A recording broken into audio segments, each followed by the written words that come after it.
자, 11월 14일 화요일 첫 번째 주제는 김장겸 MBC 사장 해임. 지금 신분은 김장겸 씨 전 사장 함께 하실 두 분 소개합니다. 방송통신위원회가 아닌데 방송위원회 부위원장을 역임하셨던 최민희 전 더불어민주당 의원 자리하셨습니다. 안녕하세요. 예, 정확하죠. 방송통신위원회가 아니죠. 방송위원회. 네, 구방송위원회. 구방송위원회. 네. 저게 이제 방송통신위원회로 네, 통폐합된 네, 거고. 예. 자, 김소환 평론가님 자리하셨습니다. 네, 안녕하세요. 예. 노조들이 좋아했죠, 노조원들이. 그쵸. 예, 오늘은 실컷 울어도 된다. 오늘은 실컷 웃어도 된다. 71일 됐어요, 벌써. 네, 네. 오늘 해임된 건가요? 어제도 힘들죠, 어제? 예. 오늘이 아니고. 네. 자, 시청자 여러분들께서도 샵 5400으로 다양한 의견 보내주시기 바라겠습니다. 페이스북 라이브로도 지금 시청하실 수 있습니다. 어제, 어떻게 됐나요? 그 과정 좀, 경과 좀 설명해 주시죠. 어제 방금 그 자료 화면이 나왔는데, 네. 최강욱 변호사 무서워요. 막 아무나 화내. 무섭기도 한데, 예. 저게 핵심입니다. 그러니까 구 여권 이사가 예. 지금 뭐 권력 비판을 해야 될 MBC 이사회가 이게 뭐냐, 뭐 이런 말도 안 되는 얘기를 하니까 예전에 권력 비판 제대로 했냐, 이렇게 비판하는 것이거든요. 예.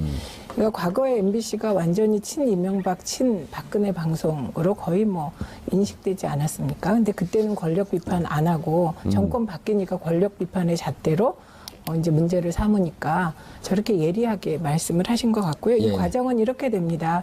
원래 박문진 이사회에서 MBC 사장을 선임하는데요. 박문진 이사회는 총 9명입니다. 방송문화진흥회죠? 네, 9명인데 그게 성향상 여권 이사가 6명, 야권에 견제하는 이사가 3명입니다.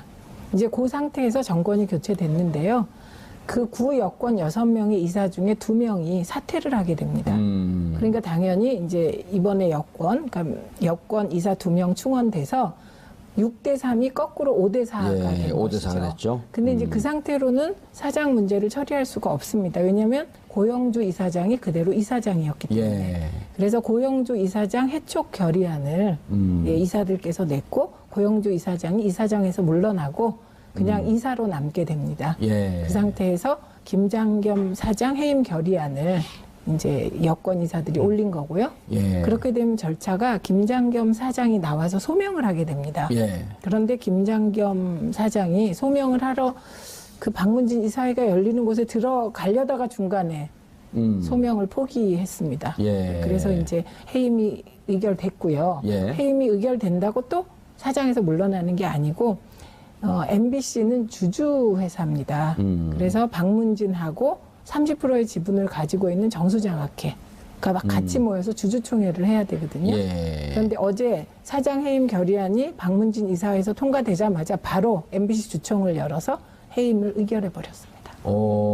주총 열면 뭐 그 과반수 이상 참석하고 그래야 되는 거 아닌가요? 근데 어차피 박문진 이사회가 70%이기 때문에.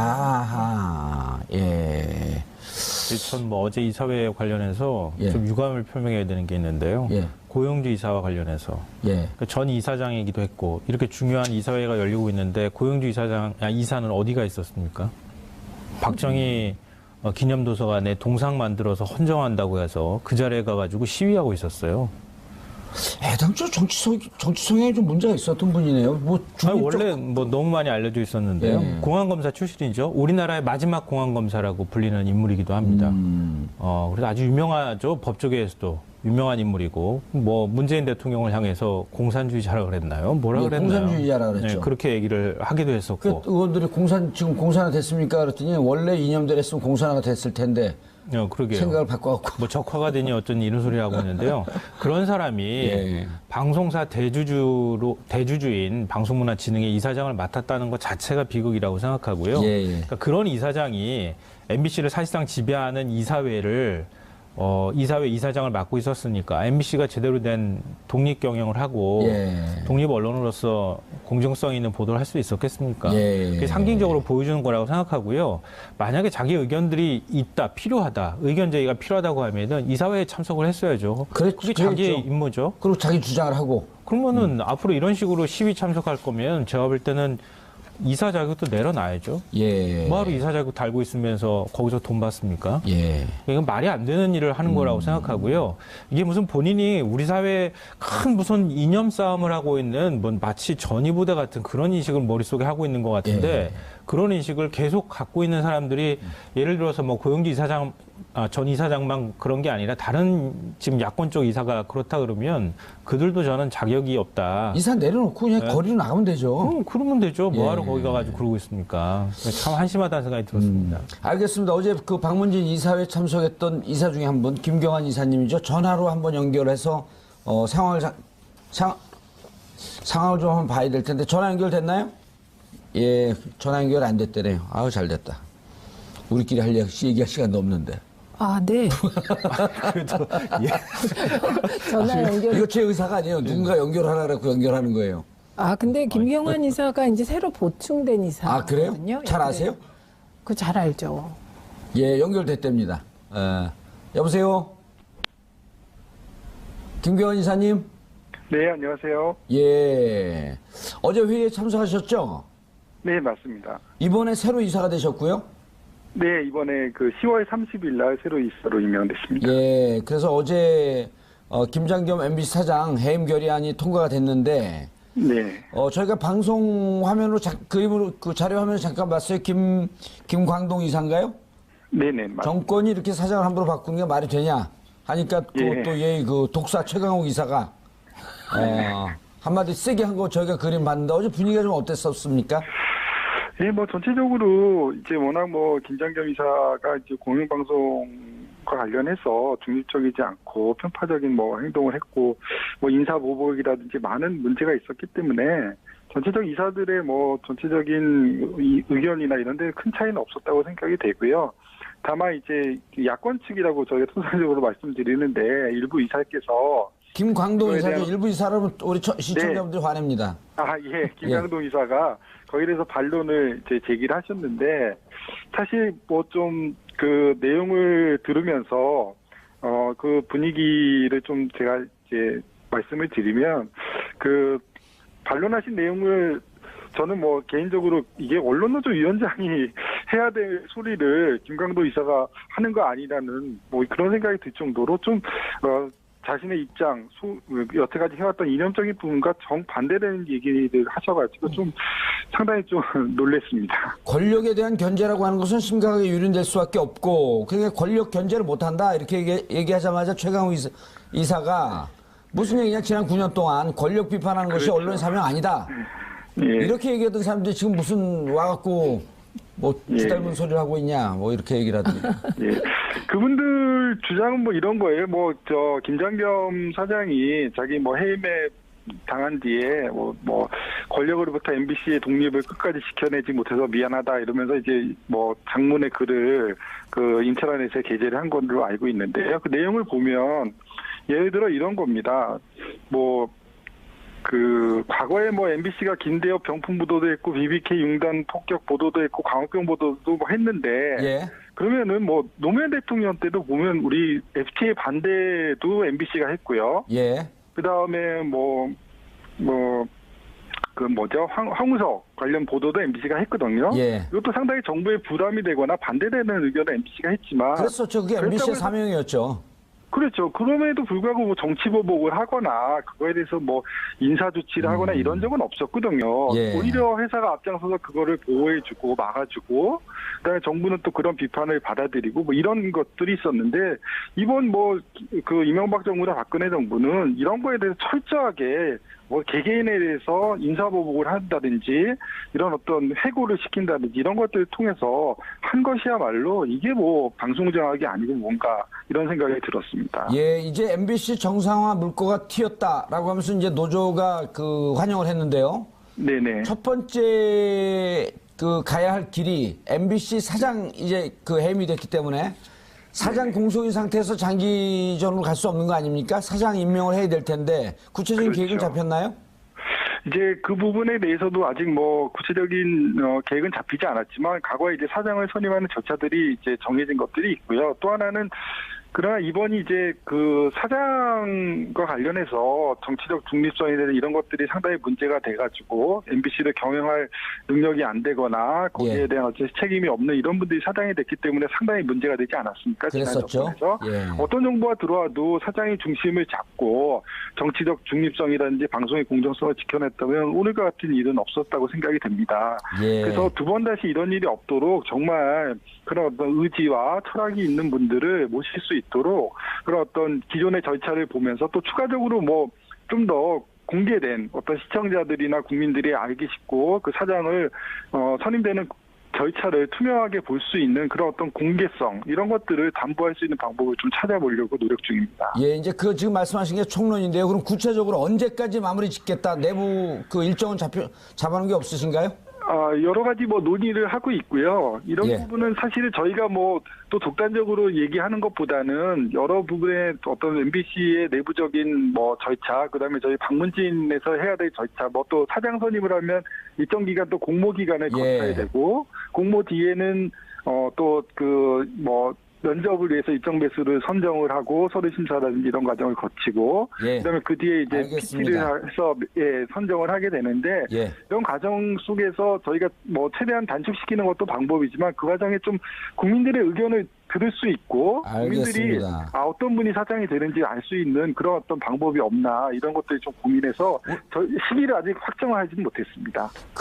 그래도 그쪽 내부 사정을 가장 잘 아시는 분일 텐데요. 대강 우리 시청자분들이나 국민들이 판단하기에 이때쯤 되면 사장이 선임이 돼서 정상화의 첫 삽을 뜨겠다 하는 시기적 일정이나 대충 좀 그 예측을 해주시죠. 아무리 늦어도 뭐 12월 중순 전후에는 결정을 해야 되지 않을까 이렇게 생각을 하고 있습니다. 너무 늦어요. 가급적 빨리 당겨보도록. 예, 알겠습니다. 이달 안에 끝내주시기 바라겠습니다. 네, 알겠습니다. 저희가 지켜보겠습니다. 네, 감사합니다. 예, 감사합니다. 잘하셨습니다. 예. 12월 중순이면 너무 늦어요. 너무 늦습니다. 그럼요. 지금 MBC 노조들이 71을 했고 제일 중요한 게 MBC 노조뿐만 아니라 국민의 방송으로 마봉춘 돌아가라 마봉춘 기다리는 사람들이 너무 많아요. 그게 왜 그러냐면요. 지금 MBC가 이제 사장은 나갔지만 그 사장이 임명한 소위 방송 적폐 세력들이 운영진에 그대로 남아 있습니다. 지금 그 사장 대행을 하게 될 부사장. 네, 그게 백종문 본부장인데 이분이 이제 노조에 의해서 적폐 중에 적폐로 꼽히는 사람인데 일단 이분이 이제 사장 대행을 하는 겁니다. 그렇게 되면 그 과거의 경영 적폐 등등 해결될 수가 없기 때문에 빨리 사장을 뽑아서 그 좋은 사장이 제일 먼저 해야 될 게 인사혁신을 단행하는 거잖아요. 그 과정에서 가장 첫 번째 중에 첫 번째가 억울하게 해직됐던 녹취록에 나왔잖아요. 이유 없이 해고했다. 네, 그분들 다시 빨리 들어오셔야 MBC 정상화의 시그널이 되는 것이죠. 지금 이제 그 차츰 좀 정상화하기 위해서 과제들 하나씩 둘씩 풀어나가야 되잖아요. 그렇죠. 저도 이제 파업 들어간 직후에 MBC 쪽에 가가지고 커피를 한 잔씩 사줬어요. MBC 출신이세요? 아니요, 그건 아니고요. 평소에 친하게 지내는 PD들이나 이런 사람들한테 뭐 어떻게 해줄 건 없고 그런 거라도 좀 사줘서 뭔가 좀 이렇게 잘 버텼으면 좋겠다. 저는 MBC 소유주였었어요. 진짜요? 국민들 소유니까 제 소유죠. 그 가장 큰 걱정은 그때도 제가 얘기를 해줬지만 이건 뭐 벌써 이 언론 생활을 저도 한 20년을 이 옆에서 봤는데 이길 수 없는 싸움을 김장겸 사장은 했던 거고요. 결국은 이제 언젠가 나갈 수밖에 없다는 걸 본인 스스로도 잘 알고 있었을 겁니다. 문제는 그러니까 나가고 난 다음에 그럼 어떻게 할 거냐 이거를 제일 걱정하고 있어요. 그러니까 지금 방금 전에 말씀하셨던 것처럼 지금 한 이제 보수 정권 9년 동안에 엄청나게 많은 사람들이 거기에서 승승장구하면서 다 지금 간부로 앉아 있단 말이에요. 근데 그 사람들을 어떻게 할 발언 거냐. 교정 좀 해주십시오. 나라 없는 9년 동안. 보수 정권이 아니라 나라 없는 9년 동안. 그러니까 9년 동안 그렇게 보냈는데 그러면은 지금 보직을 갖고 있는 간부급들은 어떻게 할 거냐. 그리고 지금 시용 뽑은 문제 이게 굉장히 사실은 고민거리인데요. 저도 정확한 명수는 잘 모르겠어요. 근데 보도국 기자들은 거의 신입을 안 뽑고 전부 다 경력 기자 형태로 뽑았거든요. 그동안에. 근데 그분들 중에 또 노조에 간 사람들도 있잖아요. 최근에 이제 파업할 때 일부 가입한 것으로 저도 알고 있어요. 그것도 사실은 좀 고민거리긴 하지만 어찌됐든 MBC 상황이 이렇다는 걸 알고 있음에도 불구하고 경력 기자로 지원해서 들어온 사람들이거든요. 그들도 어떻게 보면 살기 위해서 줄을 섰을지는 모르겠지만 어찌됐든 책임은 또 져야 될 필요가 있기 때문에 그럼 그런 사람들은 그럼 어떡할 거냐. 우리가 그러면 MBC를 앞으로 어떻게 조화롭게 이끌어 나갈 거냐. 이게 제일 큰 숙제고 고민거리더라고요. 이게 해보니까. 그러니까 지금 말씀하신 시용 기자 문제는 MBC가 이명박근혜 정권 9년 방송 장악의 적폐 중에 제일 문제되는 건데, 그러니까 방송국의 기자가 시용, 소위 비정규직이 도입된 게 처음이었습니다. 그게. 그러니까 기자는 전문직 중에 전문직이. 그분들이 비정규직이에요? 맨 처음에 비정규직으로 그게 비정규직으로 뽑았죠. 그랬다 정규직으로 전환시킨 거예요? 아니, 그거는 아직 그 정규직으로 다 전환된 건 아니죠. 일부만? 네. 그리고 지금 숫자를 제가 이렇게 카운팅하다 중간에 못했는데 지금 되게 부당 정보 발령 해직된 기자가 총 200여 명 정도 되는 겁니다. 그러니까 그 숫자만큼 채웠다고 봐야 되겠죠. 되게. 그래서 요거는 얼마나 악랄한 거냐면 과거에는 이제 노사 갈등이었잖아요. 근데 예. 이걸 노노 갈등으로 만든 겁니다. 그래서 노노 갈등이 일어나면 이게 진짜 해결하기가 가장 어렵잖아요. 그러니까 그렇게 아주 잔인한 수법을 쓴 거죠. 마지막 경력 기자 채용을 했을 때가 제가 기억이 나는데요. 얼마 안 된 일이에요. 예. 그때 MBC 내부에서 어떤 얘기가 나왔냐면은 나중에 우리가 밀려 나갔을 때를 대비해서 그런 자격증이나 전문직을 갖고 있는 기자들을 가급적이면 뽑았다는 얘기가 돌았어요. 예를 들면 뭐 법무사 자격증 있는 사람이나 노무사 자격증 있는 사람이나 가급적 그런 사람들을 뽑았다.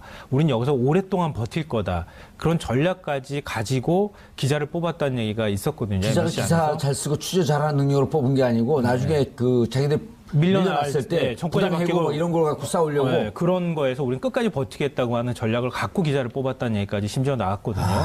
그러니까 그들도 사실은 우리가 언젠간 여기에서 이런 방식으로 들어왔기 때문에 또 언젠가 또 나갈 수밖에 없는 상황이 될 거라는 것들을 아마 충분히 다 생각하고 있었을 거고, 그렇기 때문에 지금 사장이 바뀐다고 하더라도 단순히 사장 하나 바꾸는 문제가 아니라 그 안에 내부 구성원들을 그러면 어떻게 할 거냐, 이게 최대 숙제로 남을 수밖에 없는 거예요. 그럼 기억 안 나세요? MBC가 그 사원 뽑을 때, 신입사원 뽑을 때 사상 검증한다고 문제가 됐었어요. 예. 그래서 좌파적 사고를 갖고 있는 그 후보자들을 걸러내라, 이런 게 있어서 문제가 많이 됐거든요. 그러니까 지금 사장 하나 바뀐다고 지금 그 우리 김수환 평론가 말씀하셨듯이 사장 하나 바꾼다고 되는 게 아니고 그 내외 또 이렇게 시용 기자들 말고 또 이 사장이나 이런 그 임원들이 정권에 이렇게 바짝 엎드려갖고 친정권적 보도를 일삼고 있을 때 그 내부 구성원들 중에 거기에 동의하면서 또 그쪽 줄을 쓴 사람들도 있을 거 아니에요. 그렇죠. 그러니까 지금 이제 차기 MBC 사장님은 진짜 고생을 엄청 하시게 되는 거고,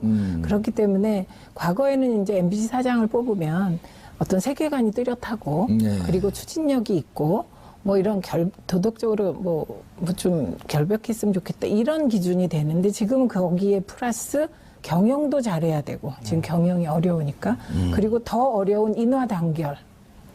그러니까 이걸 해야 되니까 이번 사장은 진짜 정말로 심사숙고하셔서 잘 뽑아야 될 것 같죠? 노조 측에서도 지금 그 상당히 신경을 쓰고 있을 거 아니에요. 일단 그 파업을 끝내고 업무 복귀를 하잖아요. 네.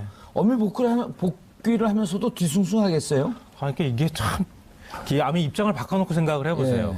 일단 사장은 그 나갔어요. 김장겸 사장은. 그리고 이제 나머지 간부들은 남아 있고요.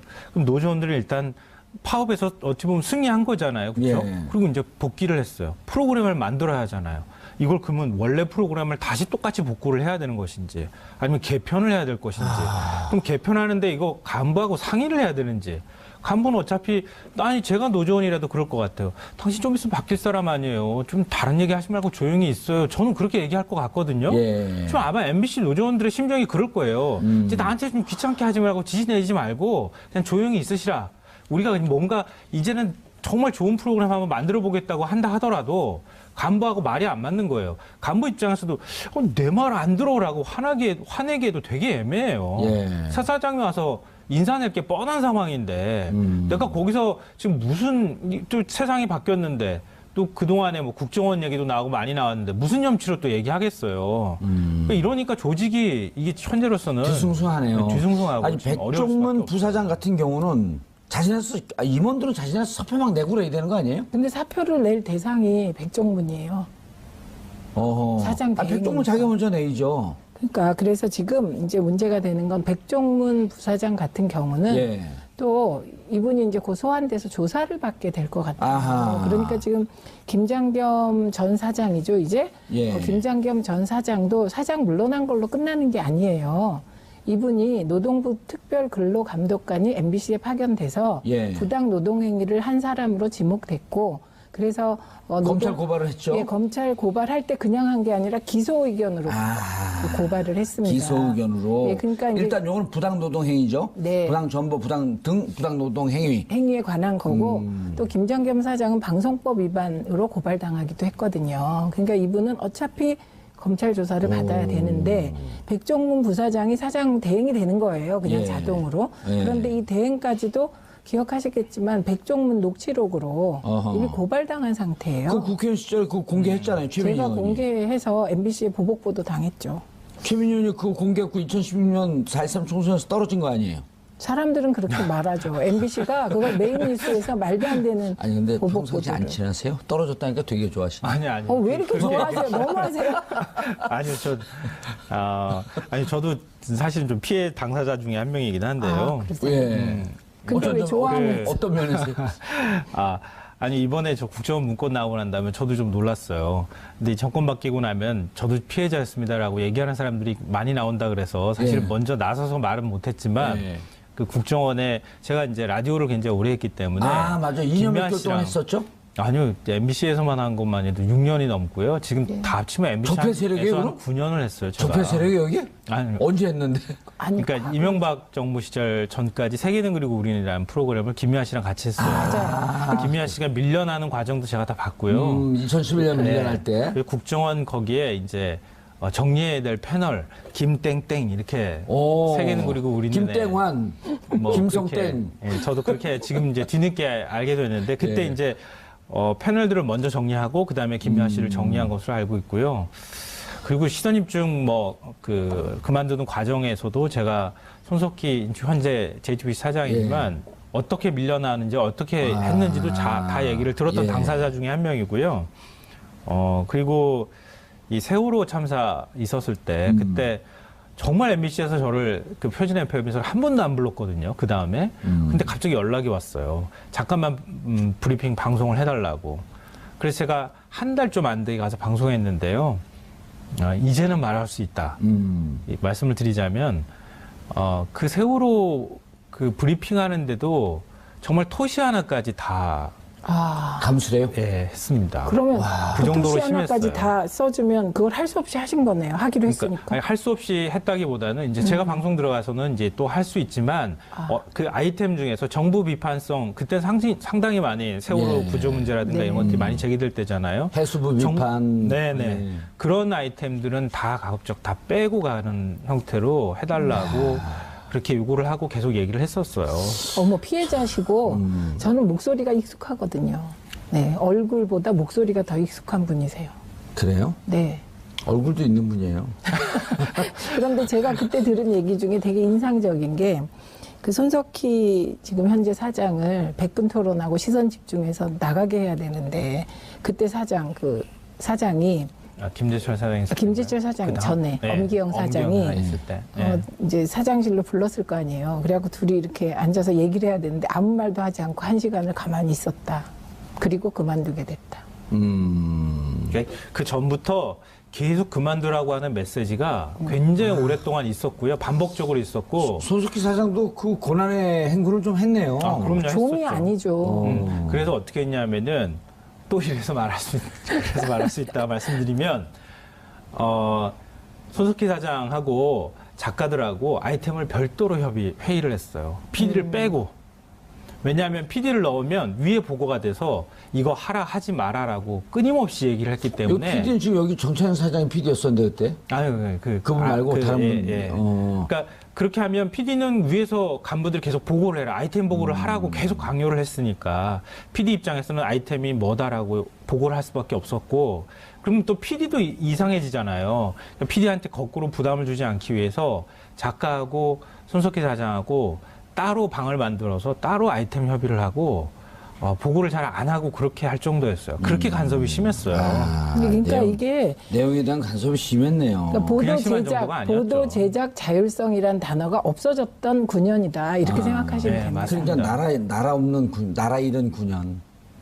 나라 일은 그러니까 일제가 아니 나라가 없었어요. 이게 나라냐 그랬잖아요. 나라 없는 9년이었는데 근데 이게 MBC만 그런 게 아니었고요. 저는 이제 여러 개 방송사에서 라디오를 하고 그랬었기 때문에 잘 알지만 다 금치고 같은 게 다 있었어요. KBS도 있었고, YTN도 있었고. 뭐 YTN도 뭐 그 다음에 많은 논란이 많았지만 MBC도 제가 직접 경험한 것만 말씀드리면 KBS, MBC 같은 경우에는 다 그런 게 있었어요. 그래서 이거 빼주세요, 이거 넣어주세요. 다 그런 거 하고 이 표현 하시지 말고 이렇게 해주세요. 이런 것들을 계속 끊임없이 패널들한테 얘기를 했고요. 그래서 저는 한편으로는 MBC에서 그렇게 잘리고 난 다음에 그 다음에 CBS로 갔거든요. 그러니까 저는 CBS로 가서 지금 이제 한 5년 9개월, 10개월 정도 가까이 했어요. 김현정의 뉴스쇼를 라디오를 매일 하고 있는데요. 저는 거기 갔다는 게 약간 뿌듯해요. 그리고 그게 뭐 해방된 느낌이셨겠죠. 네, 저는 거기에서 이거 하지 마라, 이거 하라라는 얘기를 들어본 적이 없어요. 한 맺히신 것 같아요. 아니 우리는 이게 정권이 바뀌고 난 다음에 지금 방송을 하는데 일체 관여를 안 해요. PD가 예를 들어 방송하는데 그 스튜디오 안에 들어와도 나가라 그러거든요. 그러니까 그전에는 이것과 완전히 반대였었네요. 자기가 할 내용을 그대로 원고로 제출해서 거기에서 토시 하나 안 틀리게 수정을 해주면 그걸 그대로 읽을 수밖에 없었던. 근데 이제 생방일 경우 패널들이 김성환 선생님 같은 경우는 바꿀 거 아니에요. 네. 그럼 즉시 자르는 거죠. 야, 그런데 이제 그 13일 경향신문이 국정원에 2010년 11월 5일 작성 국정홍보 현안 및 조치사항 방송에 대해서요. 네. 문건을 확인한 결과 국정원은 MBC 현안 중 하나로 신입 기자 선발 관련 건까지도 뽑으면서 조치사항으로 그렇죠. 좌평양 응모자의 채용 배제를 유도해야 한다. 이게 경향신문 보도가 중요한 게 아까 제가 말씀드렸듯이 MBC에서 시험을 사상 뽑을 때. 검증을 한다. 신입사원을 뽑을 때. 그 얘기가 파다하게 돌았어요. 예. 그런데 그게 국정원이 배후에 있었다는 것을 문건으로 확인하게 되는 거죠. 근데 이게 그런 거예요. 지금 국정원과 뭐 연예계 블랙리스트도 그렇고요. 뭔가 국정원에서는 끊임없이 만들었어요. 근데 실행은 했어요. 근데 중간에 실행한 실행자가 지금 안 보이는 거예요. 잘. MBC에서 누군가 한 거 아니겠어요? 했죠. 또 여기서 국정원도 만들어 누군가가 전해준 국정원 전달자도 있을 거고. 그럼 계획은 했고 그 계획이 실행됐으면 중간에 누군가가 있을 거 아니에요. 근데 아무도 다 하지 않았다고 지금 얘기하고 있잖아요. 그러니까 저도 지금 그 김수환 평론가님 말씀드리면서 이상한 게 지금 국정원에 여러 가지 적폐나 범법적 행위들이 나오거든요. 네. 그럼 그때 당시 국정원에 누가 이것을 주도했느냐라고 하는 얘기들이 나와줘야 되는 거예요. 그렇죠. 그래서 그분들이 너 도대체 왜 했냐, 너의 의도였냐, 정권 시키니까 어쩔 수 없이 했냐라고 하는 것부터 해갖고 이게 수사 대상 아니에요? 그러니까 지금 이게 검찰 수사 대상이에요. 네. 국정원 적폐청산 TF가 한 얘기가 우리는 수사권이 없기 때문에 더 이상 지금 말씀하신 궁금증은 풀 수가 없다. 그러니까 검찰이 수사해달라고 한 거고요. 근데 검찰에 수사해달라고 던지면서 지금 이제 김수환 평론가님 말씀하셨듯이 그럼 국정원에서 담당이 누가 있고 누구가 이런 짓을 했습니다. 라고 하는 내용이 넘어와야 되는데 검찰 입장에서 답답한 게 이 내용은 안 넘어오면 되는 거예요. 그러면서 알아서 수사하십시오. 그래갖고 지금 국정원 개혁이 제대로 안 될 것 같다 우려하면서 기사를 쓴 한겨레 논조들이 나오잖아요. 나오는데. 그러니까 요때의 담당자들, 지금 얘기한 MBC 그때 했던 담당자들, 이분들이 나와줘야 되는 거거든. 그러니까 이제 검찰이 수사하는 과정에서 지금 예. 어쩔 수 없이 이명박 정부 청와대의 홍보수석을 조사할 수밖에 없다 이렇게 나오는 거예요. 왜냐하면 홍보수석이 언론을 어떻게든 언론 정책을 총괄하는 자리니까. 그래서 이동관 전 수석의 수사 얘기가 나오는 게 바로 요 때문에. 그러네. 실무자 그리고 구체적인 책임자들. 이거는 언론 바닥에서 오래 있었던 사람들은 대충 짐작하는 거예요. 이렇게 선이 어떻게 움직였을지를. 그러니까 아마 기자들이나 경험 많은 사람들은 국정원에서 온다 그러더라도 국정원 간부가 어떻게 맨날 MBC 간부들 만나가고 맞아요. MBC 이사들 만나겠어요. MBC에서 연락 많이 있을 거 아니야. 컨택 포인트. 아유가 있겠죠. 예. 그러니까 MBC 담당이 있었던 거죠. 그러니까 MBC 담당이 누구를 만나든 일단 윗선에서 누군가 얘기가 되면 그 다음에 일상적으로는 담당이 만나가지고 아 이건 이런 게 있습니다라고 해서 건네줬겠죠. 아니면은 직접 문건을 안 줬더라도 예. 그 계획들을 얘기를 해줬겠죠. 예. 그럼 MBC 안에서 이제 그걸 우린 이제 이렇게 실행해야 되는구나라고 하는 그런 프로토콜이 만들어지면 그 사람이 실행을 했을 거고 그게 한 축이 있는 거고 말씀하신 것처럼 이건 뭐 MBC뿐만 아니라 정부 뭐 국정 일종의 이제 홍보수석이나 홍보수석실에서 언론사를 상대로 하는 거는 뭐 밥도 먹기도 하고 그런 경우는 있을 수 있잖아요. 있을 수 있는데 이거는 MBC 하나만 방송이 이런 게 아니라 방송 전체가 이렇게 비슷하게 움직였다는 얘기는 홍보수석실 차원에서도 뭔가 계획을 만들었을 가능성이 매우 높은 거죠. 그러니까 언론사가 상대하는 창구는 크게 두 가지인 거예요. 그러니까 그 차원에서 뭔가 이렇게 버무려지든 만났다 헤어지든 간에 있었을 가능성이 굉장히 그렇죠. 높다고밖에 그 볼 수 사람들 없는 찾아내야 거예요. 된다. 그렇죠. 근데 그것도 그 사람들을 찾아서 사법치라는 것도 중요하지만 MBC 내부에서 누가 그런 것들을 했느냐. 그렇죠. 언론인의 자존심 다 팽개치고 난 다음에 쓰레기통에 버리고 시키면 시키는 대로 이걸 언론인이라고 할 수 있는지 모르겠지만 그런 사람을 찾아내야 되는 거죠. 한 정도가 아니라 이 시키는 대로 하면서 또 MBC 내에서 요직을 거치면서 승승장구했었을 거 아니에요, 그러니까 그분들이. 지금 말씀을 잘하셨는데 예. 그런 사람들이 지금 MBC 경영진의 요직에 앉아 있다. 그분들 그렇게 다 자연스럽게 찾아내야 된다. 연결이 되니까 이번에 이제 백종문 부사장도 그런 인물로 의심을 받고 있는 분인 거죠. 그러니까 이제 백종문 부사장도 수사를 받아야 되고 그 수사를 통해서 한 명 한 명 나와야 되는 거죠. 그리고 이게 그 MBC 그간의 인사를 보면 마음에 안 드는 패널까지 쳐내면서 또 상벌에 굉장히 엄격했던 것 같아요. 그래서 정권의 우호적인 A 보도를 하고 나면 반드시 그 사람을 승진을 하는 그런 시스템이 있었기 때문에 누가 어떤 시기에 승진을 했는지 보면 저는 그 맥이 찾아질 것 같습니다. 안에서는 대충 알고 있어요. 알죠. 아니 우리가 잘 아는 유명한 사람들 있잖아. 이른바 이제 뭐 한간의 SNS상에 배신남매로 불리는 신동호 국장, 배현진 앵커. 이분들의 대표적인 그 부역자 중에 하나 아닌가요? 그 사실 본인들한테 이거 부역죄라고 하면 이거 명예훼손 소지가 있어서 말씀드리기 참 애매하긴 하지만. 라고 추정된다. 그렇죠. 잘못하면 이거 명예훼손 당하는데요. 아니요, 그리고 근데 잘 나갔던 건 사실이니까. 신동호 국장과 배현진 앵커가 부역자 중에 대표적인 인물들 아닙니까? 해서 저를 명예훼손 걸잖아요. 이런 건 영광의 상처예요. 좀 걸어줬으면 좋겠어. 신동호 같은 자치기들이 저 같은 사람한테 싸움 한번 좀 붙였으면 좋겠어요. 그러니까 이렇게 되는 거예요. 뭐 부역자라고 표현하기에는 좀 그렇지만 신동호 앵커가 시험증 맡아가지고 계속 했잖아요. 계속 하는 사이에 시험증의 논조나 이런 것들이 다 편향적이라는 얘기들을 평가를 받았어요. 뭐라 그랬어요? 그러니까 그 당시에 여권 편향적이라고 하는 지적들을 받았잖아요. 무슨 프로를 맡았고 했는데? 그리고 거기에 있는 그 여권 편향적인 프로그램을 만드는데 같이 참여를 했던 작가들 있잖아요. 그 작가들이 전부 이번에 파업에 동참했어요. 그러면서 그 작가가 기자회견을 열었어요. 이거 시시콜콜 다 우리가 지시받은 거였습니다라고 해서 얘기했어요. 그러면 신동호 앵커가 그걸 잘 몰랐을까요? 알았겠죠? 그렇게 따지면? 되죠. 제가요, 이거 아주 개인적인 얘기를 말씀드리면, 제가 이제 이 탄핵의 오늘 두 분의 개인 방송 같아요, 오늘 느낌이. 근데 재밌죠? 예, 재밌어요. 시간이 5분밖에 안 남았어요. 어머, 어떻게 이 얘기 꼭 해야 돼요? 제가 MBC 그 오후에 토론 프로가 있어요. 거기서 갑자기 저를 불러서, 어머, 이게 웬일이야? 그리고 나갔어요. 그런데 나가고 딱 나오는데 주변에 있는 사람들끼리 얘기하는데, 야, 벌써 위에서 전화 왔어. 최민희 의원 왜 불렀냐고. 그때 상황이 그랬던 작가 PD들한테? 네. 야, 근데 왜 가셨어요? 그냥 저는 출연료 때문에? 아니 그거보단 MBC에서 부르니까 제가 생각할 때 의식 있는 작가들이 불러준 거구나. 이 상황을 설명. 작가들하고 PD들 밑에서 이렇게 이른바 박박기는 이런 분들 의식이 좋은 분들이 많잖아요. 그렇죠. 그런데 당장 전화 왔다고. 그리고 다시는 못 나갔죠. 안타까웠어요. 상징적으로 하나만 제가 말씀드리면 될 것 같아요. 그동안에 방송사 파업 여러 번 있었어요. 근데 프리랜서 작가하고 리포터 이런 사람들이 파업에 동참한 건 제가 기억하기로는 처음이었어요. 이번에? 네. 얼마나 그 세월 답답했으면. 다 본 거예요.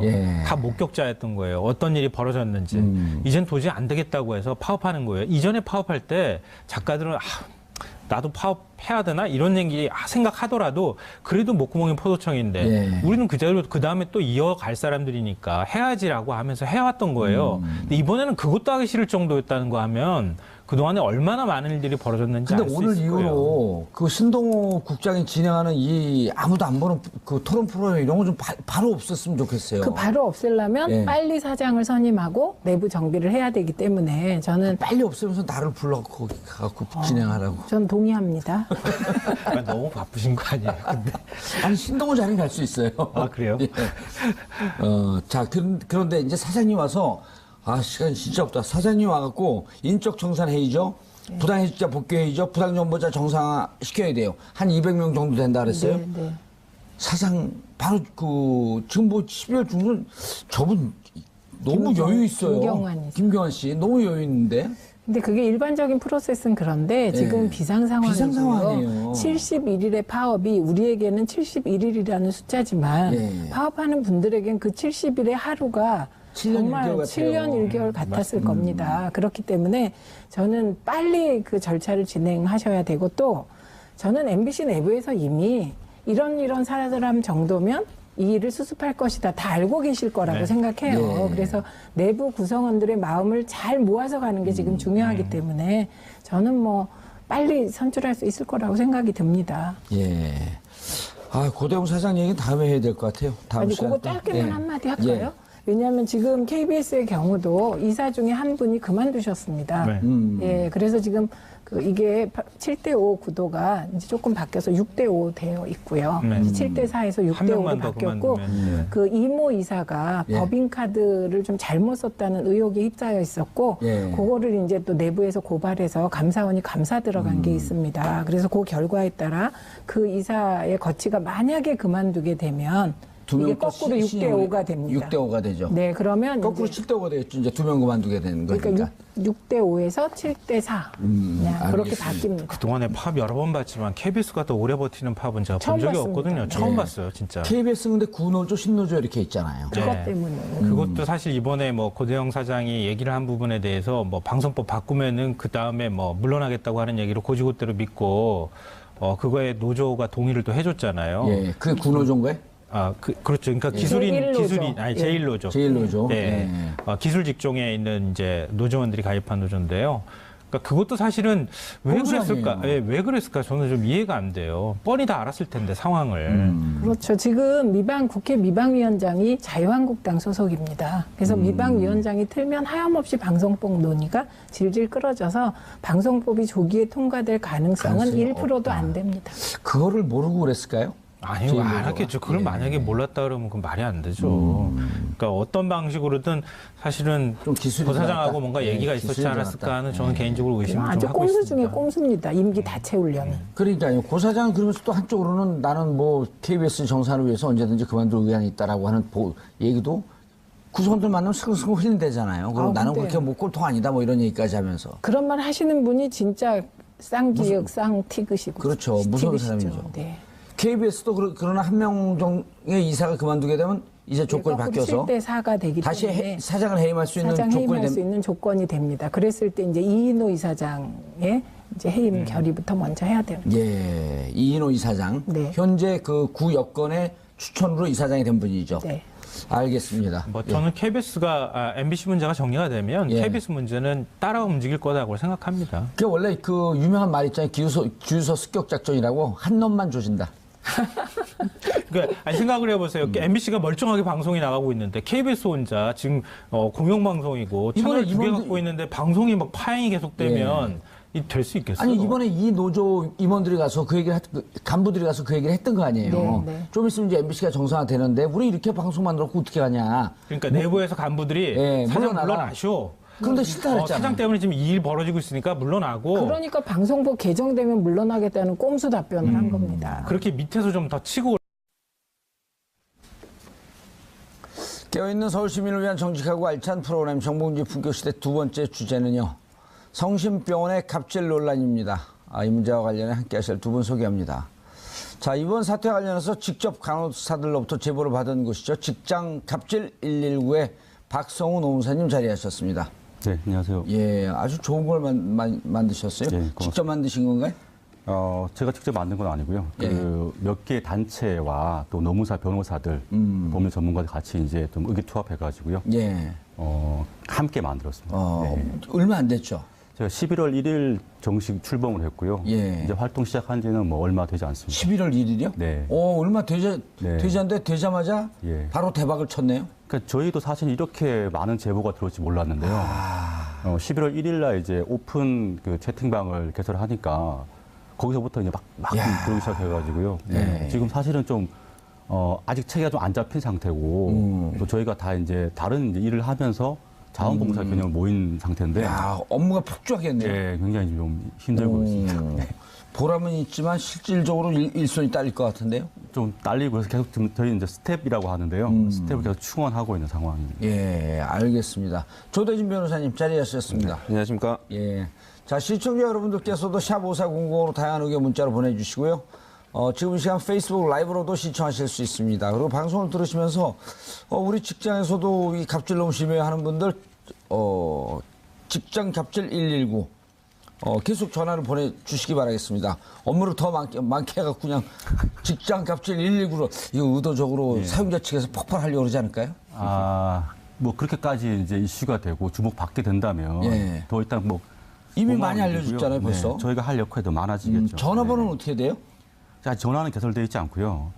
일단 기본적으로는 이제 오픈 그 채팅방. 오픈 채팅방. 기본으로 하고. 어디에서 들어가야 되나요? 그러니까 카톡. 네, 카카오톡. 예. 네, 오픈 카톡방이 있고요.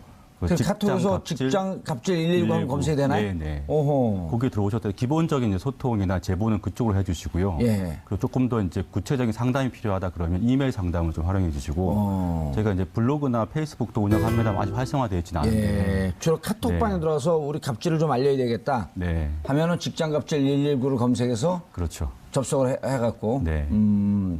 좋은 아주 SNS를 또 활용한다는 게 좋네. 왜냐하면 전화까지 있으면 전화 받느라고 네. 또 심지어 장난 전화도 들어올 거 아니에요. 그렇죠. 조대진 변호사 같은 분들이. 저는 장난 전화하지 않습니다. 근데 이제 뭐 SNS로 하는 게 훨씬 더 접근성이 더 좋으니까요. 그러네요. 예. 그리고 이게 SNS를 하게 되면 아무래도 20대, 30대 젊은 직장인들이 접근성이 훨씬 더 용이하니까. 사실은 젊은 좀 분들을 타겟으로 했던 건 맞는데 보니까 꼭 그렇지만 않고요. 돌아 계신 분들이 연세 많으신 분도 많이 계십니다. 특히 이게 익명성이 보장되기 때문에 걱정 마시고 들어오셔가지고 각종 사례들을 많이 알려주시면 좋겠습니다. 자, 성심병원. 방금 우리가 그 자료 화면으로 동영상 모자이크 된 걸 좀 봤는데요. 무슨 대학교 치어리더 응원단에 그런 분들 하듯이 그렇게 복장도 그렇게 해놓고 대학생 치어리더들이 또 항의하겠는데 그러면? 되게 선정적으로 일부러 조금 선정적인 아이돌 그룹. 예. 그래서 뭐 그렇게 조금 유도했다는 지금 뭐 증언들이 나오고 있는데요. 저도 저 동영상을 좀 봤는데 지금 유튜브에 상으로도 되게 많이 나와 있거든요. 성심병원 갑질하면 뜨나요? 네, 바로 뜹니다. 그래서 이제 그런 부분들 이렇게 나오고 있는데 그 일반 사람들이 봐도 방송에서 나오면 되게 낯뜨거울 정도의 그런 복장들을 입고 좀 하고 있는 것으로 보여집니다. 제보 때부터 그 전체적인 상황에 대해서 좀 말씀을 좀 해주시죠. 예.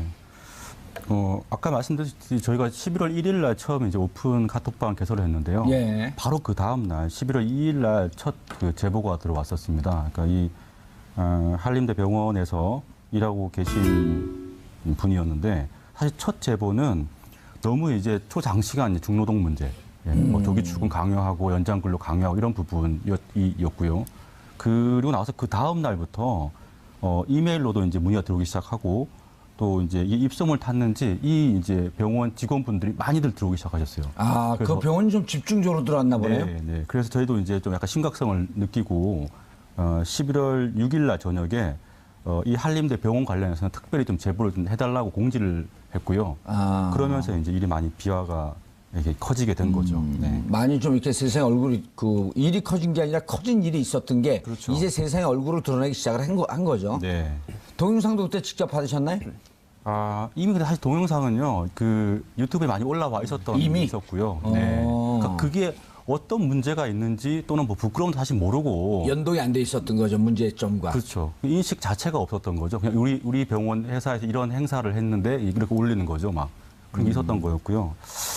근데 사실은 이제 당사자분들은 이 병원에 지금 이따도 말씀드리겠습니다만은 여러 가지 노동법 위반 문제라든지 뭐 비인격적 대우 문제라든지 많은 문제들이 있는데 그런 게 더 심각한 예, 건데 너무 사실은 이제 이 문제가 부각되는 부분에 대해 약간 부담스러우신 부분이 없지 않아 있습니다.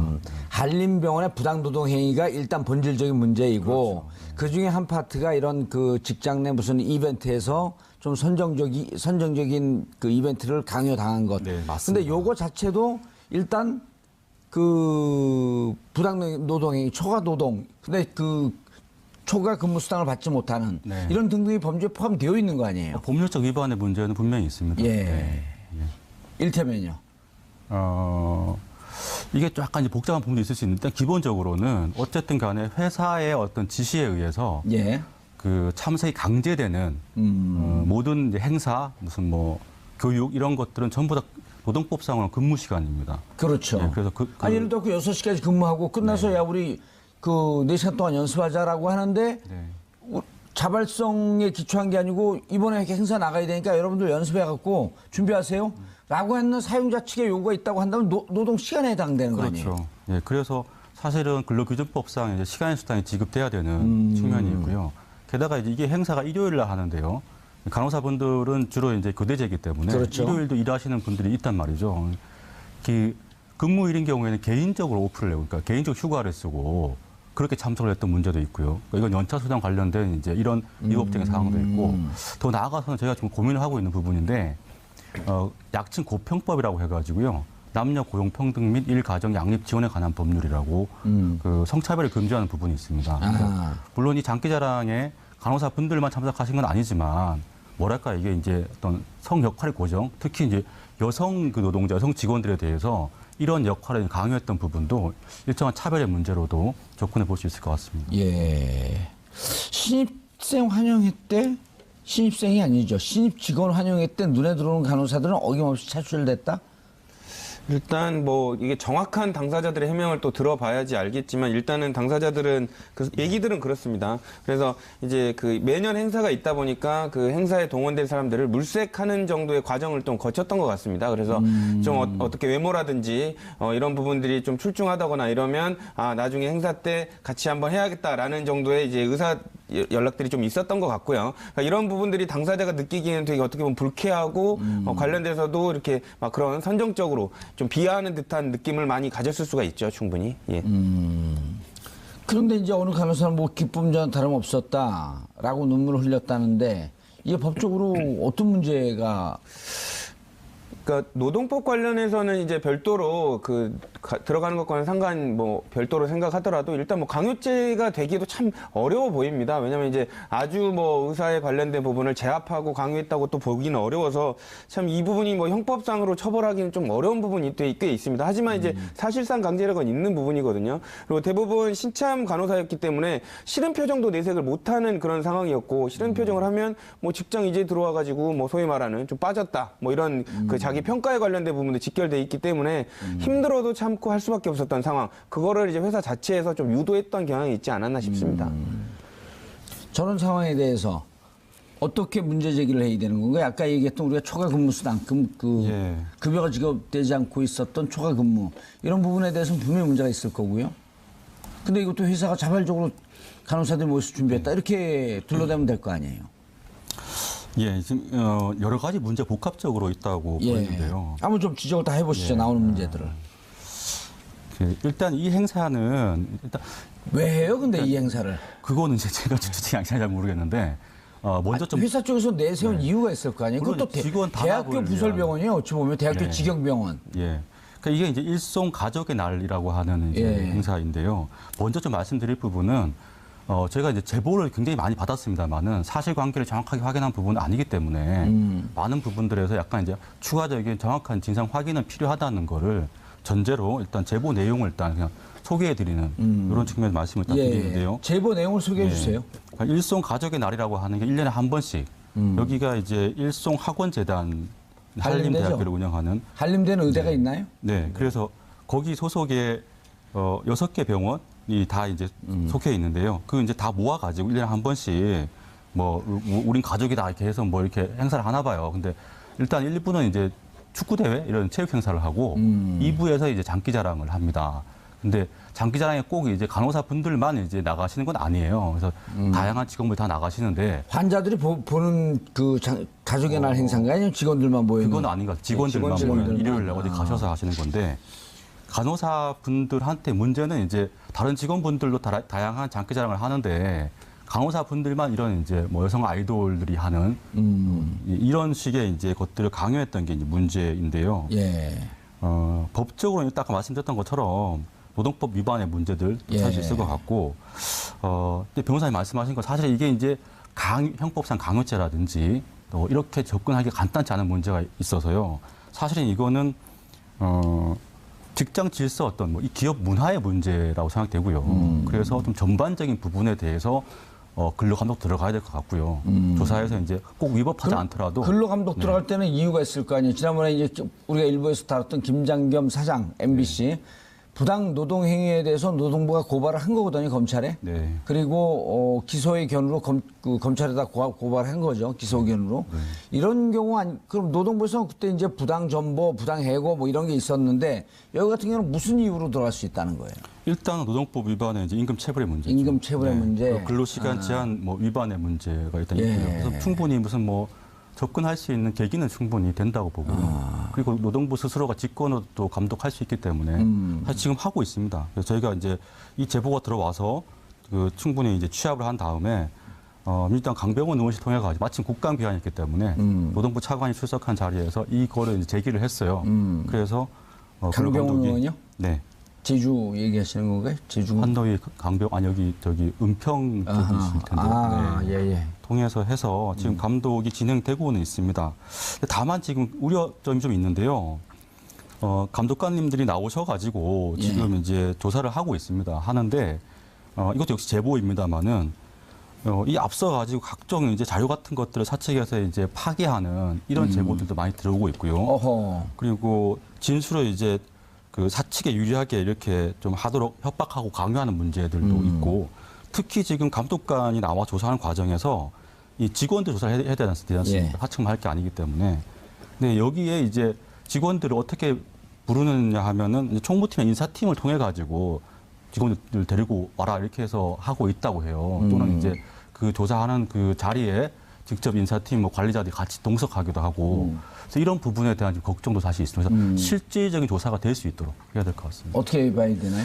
사실상 이런 부분이 이루어졌다면 뭐 형법상으로도 위기에 대한 공무집행 방해가 될 수가 있죠. 정당한 근로 감독에 관련된 실태를 방해한 것이 되니까요. 위기에 의한 업무 방해. 예, 위기에 의한 공무집행 방해죠. 공무집행 방해. 예. 그렇기 때문에 명확하게 근데 그런 부분들 자체를 뭐 당사자의 진짜 진술이었다라고 이제 병원은 우기겠죠. 근데 이제 아까 노무사님께서 말씀 주신 대로 사실상 총무부나 인사부 직원이 눈을 뜨고 있는데 거기서 제대로 된 진술을 할 수 있는 그 직원은 없거든요. 그렇기 때문에 이런 부분은 노동부에서 조금 관심을 갖고 그 어떻게 어떤 절차로 진행되는지를 조금 체크해 볼 필요가 있다고 보여집니다. 그냥 근로감독관만 파견할 것이 아니고 감독관이 파견됐는데 제대로 진행되고 있는지. 그렇죠. 예. 그러니까 사실상 뭐 형사 관련된 부분에 있어서도 뭐 변호인 접견을 할 때 그 변호인 접견하는 데 있어서 교도관이 못 들어오게 돼 있거든요. 왜냐하면 제대로 된 그 변호인 접견권을 보장하기 위해서인데 이번 건도 그런 부분들 사실상 내부 고발자의 지위를 좀 보장해 주려면 이런 부분들을 좀 지켜줘야 될 것 같습니다.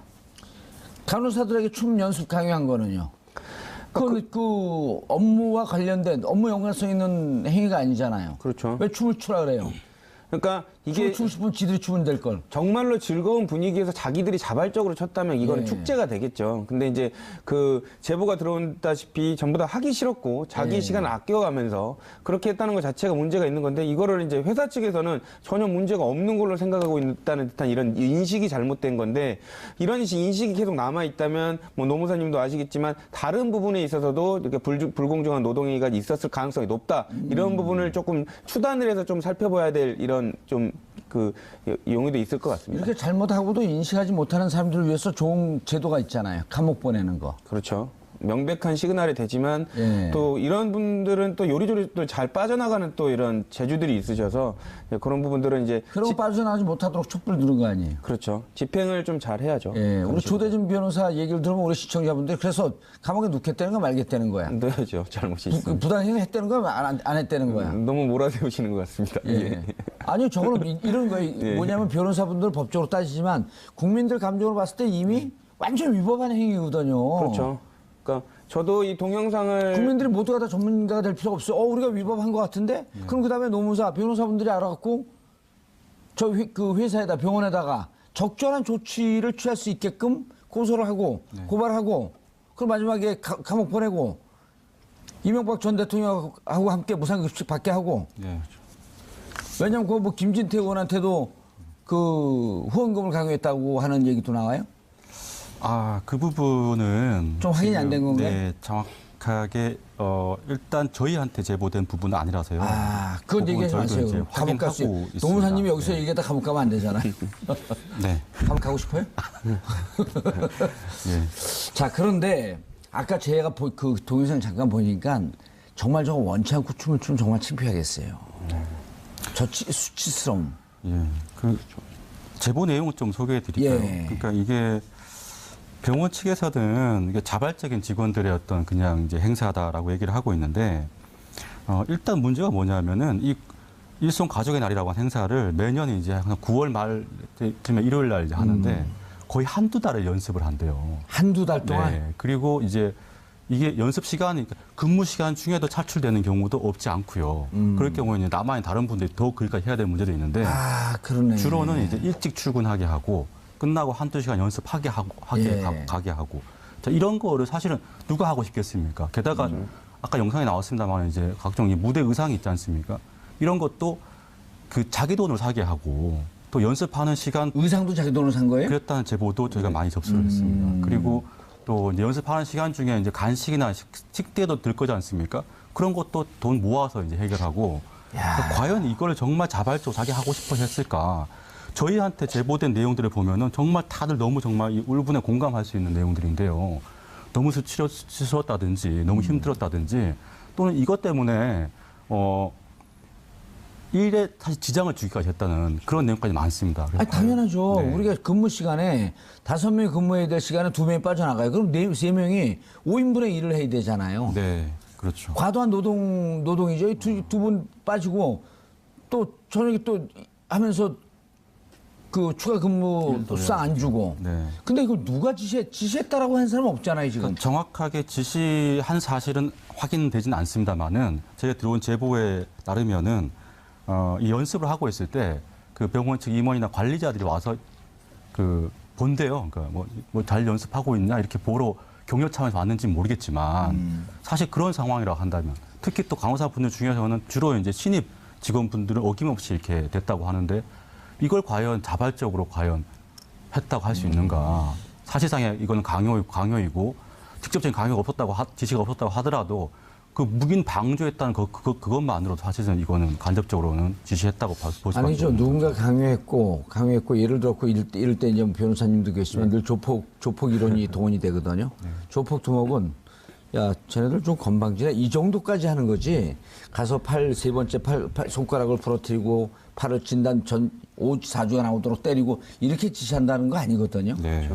그러니까 예를 들면 누가 이렇게 해봐라 뭐 이렇게 복장을 입혀라 이렇게는 하지 않았지만 이런 행사를 하면 과도하게 좋아하시는 윗분이 계셨다는 방증이 될 수도 있는 거죠. 그럼 위법한 행위 아니에요, 그게? 그렇죠. 그러니까 그 당사자가 지시를 한 건 아니지만 관련돼서 그 당사자의 그 높으신 분의 의사를 확장시켜 가지고 이렇게 하도록 계속 만들어간 사람들은 책임이 분명히 있는 것이죠. 예를 들어 회사에서 우리 가족의 날을 해놓는데 우리 관례대로 아이돌 그룹처럼 춤추는 거 잘 준비해야 되는 거 아니야, 그거?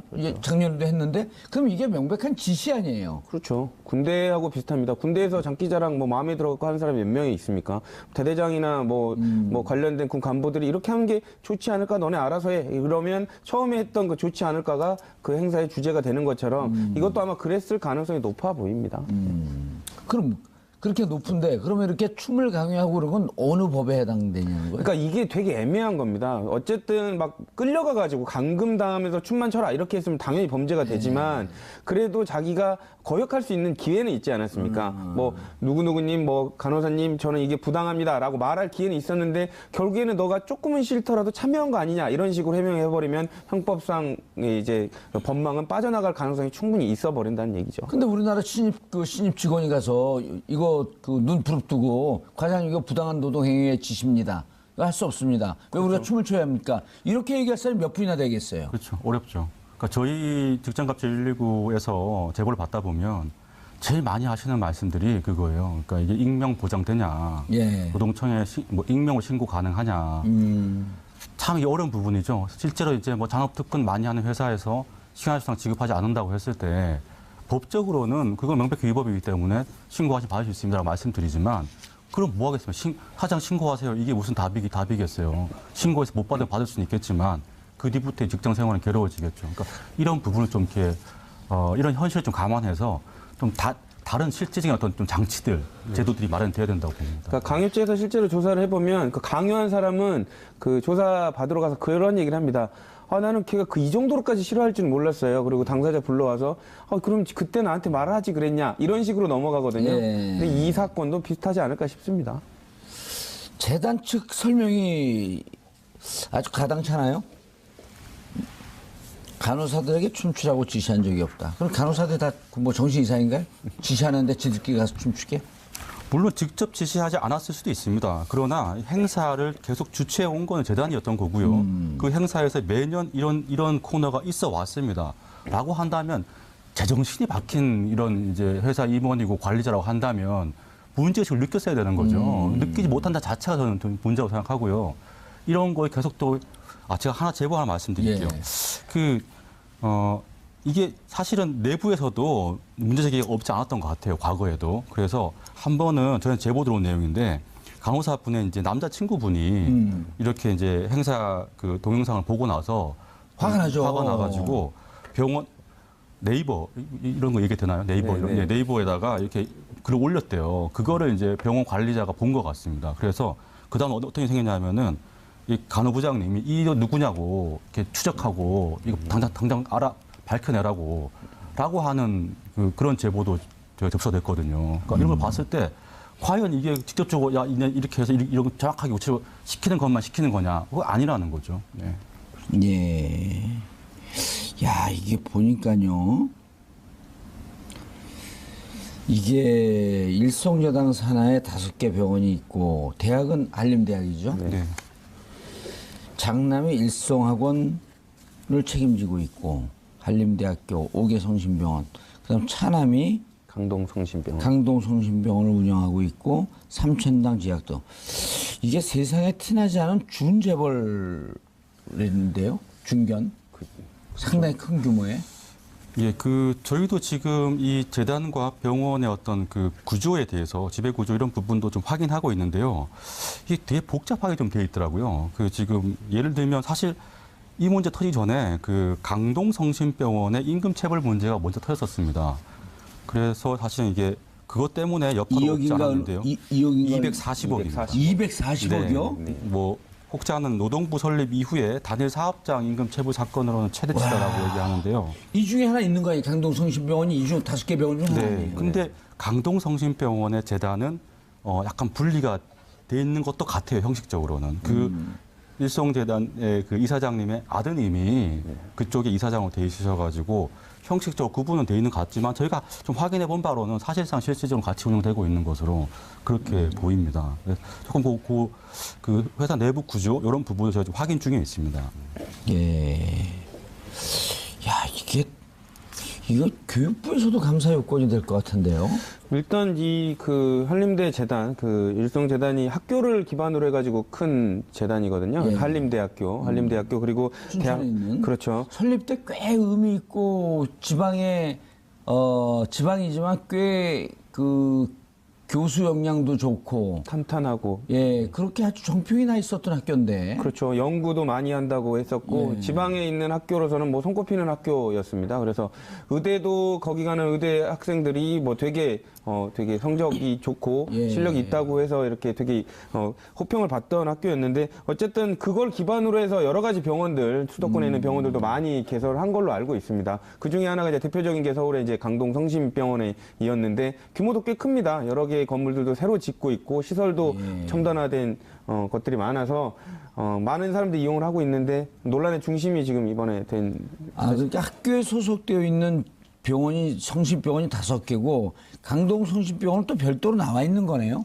네, 성심의료재단이라고 일단 약간 재단 법인은 좀 구분되어 있는 것 같습니다. 구분되어 있고. 그래서 총 성심재단에 5개, 강동 성심병원까지 해서 6개. 네. 야, 이거 한림대학교 의대, 대한민국에서 이제 의대는 신규 설립이 안 되거든요. 네. 그래서 기존의 의대가 폐지된 데 같은 경우는 이제 다른 대학에서 인수했고 설립하고 그래야 되는데 한림대학교 의대 설립, 의대 존속의 문제도 국회에서 한번 따져봐야 되겠는데요. 이렇게 해갖고 병원, 기본 의료 인력이 안 되는데 무슨 병원을 운영하죠? 일단 그 내부 구성원하고 학교의 문제는 좀 분리해야 될 것도 창립자의 문제가 있으니까요. 근데 다만 아까 말씀드린 대로 이렇게 조금 불법적인 부분이 자행이 되고 있었다면 재단의 운영이라든지 이 병원을 치료받는 분들도 제대로 된 의료 행사를 그러네요. 못 받았을 가능성도 있다라고 의심도 되는 부분입니다. 예. 박수호 노무사님. 네. 아까 성심병원 240억 체납 부분에 대해서는 어떻게 진행이 되고 있어요? 요거는 사실은 이 사건 이전에요. 예. 그 올해 7월경인가부터 노동부가 이제 수사에 착수했던 부분인데요. 그 강동 성심병원의 문제인데 기본적으로는 최저임금법 위반에 이런 저임금 문제도 있었고 두 번째는 기본적으로 여기가 이제 조기 출근, 뭐 장시간 노동 이렇게 하는데 거기에 대한 시간 수당을 제대로 지급하지 않은 문제들이 있어서 조사 결과 240억 원, 3년치입니다. 더 예. 많을 텐데 왜 이렇게 돈을 안 줘요? 240억 원의 그 체불임금을 노동부가 확인하고 일단 예. 기소가 된 상태인데요. 문제가 뭐냐면은 이러고 나서 강동 성심병원이 일단 지급을 했어요. 문제가 된다고 해가지고. 근데 자체적으로 계산한 62억 정도를 일단 지급했다고 하고요. 다 지급하지 않은 것이고 다툼 있고. 그 180억 정도는 지급이 안 됐고요. 네, 두 번째는 이게 이제 임금 체불에 제가 이제 이른바 반의사 불벌죄라고 해가지고 예. 피해자인 이 노동자가 처벌을 원치 않는다. 예, 그렇게 하면은 이제 안 되는 건데 회사에서 또 이제 사측에서 강요해가지고 이 직원들로부터 처벌 불원서를 그 서명하게 만든 이런 문제도 지금 처분 있습니다. 불원서를 일방적으로 이거 처분 불원서를 써야지 체불임금을 주겠다. 네. 라고 했다면 또 그런 증언이 있다고 한다면 그거 어떻게 처벌하나 이거는? 이것도 그 공무집행방해가 될 수 있고요. 뭐 적용하기 나름입니다. 근데 어쨌든 그 재단 측의 의도적이고 고의적인 그 의사가 그 사실상 그 근로자들한테 이게 투영이 돼가지고 이렇게 손발처럼 움직이지 않았습니까? 그러니까 예. 그런 부분들은 불법으로 삼을 부분이 되게 많은 것 같습니다. 일일이 따져보지는 않았지만요. 그래서 그런 부분들을 조금 체크해내는 게 이제 근로감독관들의 역할일 것 같습니다. 예. 또 붙여서 하나만 좀 말씀을 드리면은 이게 지금 강동 성심병원만의 문제가 아니고요. 요런 이제 임금 체불의 문제, 장시간 노동의 문제가 똑같이 그러니까 임금 체계나 이런 부분들이 근무 형태 이런 것들이 다른 이제 성심병원도 다 같습니다. 그래서 이게 지금 다 연결되어 있는 문제이고요. 다른 성심병원이랑 지금 나머지 예. 5개? 네네. 그래서 어허. 지금 사실 이제 언론에 부각되는 부분은 이 장기자랑 이런 부분이지만 저희가 다시 주목하고 있는 부분은 이 한림대 그 각종 그 병원들의 이 노동자들의 부당노동행위. 네, 각종 이제 노동법 위반 사항들에 노동법 집중을 위반 해야 될 사항. 부분입니다. 네. 그래서 지금 이제 임금체불이 있을 거고 노동법 위반 사항이 그다음에 뭐 간호사들 임신 조절까지 했다. 이게 강동 성심병원 일인가요? 아니면 다른 성심병원 전체 물인가요? 이거는 사실은 아시겠지만은 병원 전반적인 이런 문제가 사실 있습니다. 전반적인 병원에서 이른바 임신 순번제라고도 하는데요. 그러니까 돌아가면서 임신해. 진짜 이런 것까지도 이제 강요를 하고 이렇게 임신을 하면은 마치 이제 무슨 죄인이 되는 이런 문화가 사실 병원에 있습니다. 그걸 바꿔야 될 부분인데 어쨌든 여기도 마찬가지고요. 그런 내용들에 대한 제보도 많습니다. 예. 아니 임신 순번제 우리 처음 듣는 분들 좀 당혹스러워할 것 같거든요. 어이가 없는 내용이죠. 네. 설명 좀 해주세요. 혼자 어이가 없다 그러지 아니, 마시고. 말 그대로 그런 거죠. 그러니까 이제 동시에 겹쳐서 뭐 출산휴가 들어가고 육아 있으면은 인력이 부족하니까. 아니 그럼 모여갖고 미혼 여성들 결혼한 여성들이 자 이번에 너 임신해. 그렇죠. 다 번호표 뽑아갖고 나 다음에 임신해. 이런다는 거예요? 순서를 정하는 거죠. 이제. 그러니까 그것도 이제 예를 들면은 뭐 사수와 부사수 정도 이게 직급 정도 차이를 조절을 해서 이제 팀워크 하듯이 임신을 하는 거고요. 그러니까 이런 부분들이 만약에 어겨지면 정말 저도 그런 상담을 받은 적이 있는데 사실상 이런 게 너무 스트레스가 심해서 유산하라는 경우들도 있거든요. 그러니까 사실상 민사 손해배상을 청구하는 경우들도 있고요. 그래서 아니 이게 19세기 무슨 그 노예제도 있고 이럴 때가 아니고 아니 머슴들한테 니네 다 한꺼번에 임신하지 마. 일 못하니까. 저희가 직장갑질 119 사실 출범하게 된 저희 취지 자체가 뭐 촛불항쟁 또 이 시민들의 힘으로 예. 대통령까지 끌어내린 거지 않습니까? 세상은 사회는 민주화돼가고 있지만 과연 우리 직장이 민주화되었는가? 아직도 직장에서 민주주의 오지 않았다라고 보죠. 아니 그러니까 요 얘기를 좀 구체적으로 해보세요. 그래 간호사들이 2명이서 한꺼번에 임신하지 않도록 순번을 정하고 이 순서를 어기고 임신한 사람 퇴사를 정하고 유산 각서까지 요구했다? 유산 각서 이런 부분은 사실은 뭐 정확하게 확인 안 되는 부분이기 때문에 예. 그거를 말씀드리기 약간 조심스럽고요. 어쨌든 임신 순번제라고 하는 건 아까 말씀드렸던 것처럼 뭐 여기뿐만 아니라 대다수의 어떤 병원 사업장들에서는 거의 일반적이라고 보시면 될 것 같고 이거는 제가 봤을 때 노동법 위반 문제뿐만 아니고 보건복지부라든지 그렇죠. 이런 데서도 좀 나서가지고 아니 모두가 하고 있으면 이건 그렇죠. 이 관행을 진짜 아주 구조적인 적폐인데 이 병원을 근거로 해서 시작점으로 해서 개선을 해야 될 거 아니에요. 이것뿐만 아니고요. 저희 노동법에는 그 임산부의 경우에는 연장 근로 자체를 못하게 돼 있습니다. 또 이제 야간 근로 같은 경우에는 원칙적으로 금지인데 예외적으로 이제 당사자가 명시로 청구하는 경우에 그것도 노동부 장관의 인가를 받아가지고 할 수 있게 돼 있는데 이 병원에 제보를 받다 보니까 그런 것들도 있어요. 그러니까 뭐 임산부도 그대제 다 투입되고 야간 근로 다 하고 있고요. 심지어 출산 전날까지 휴가 못 쓰고 일하다가 갔다 이런 제보까지 저희가 확인을 했습니다. 임산부들인데. 네. 뭐 그런 소문도 있었습니다. 뭐 하혈할 때까지는 뭐 특별한 실려가기 전까지는 출근을 해라. 뭐 이런 지침도 있다는 얘기까지 제가 들었습니다.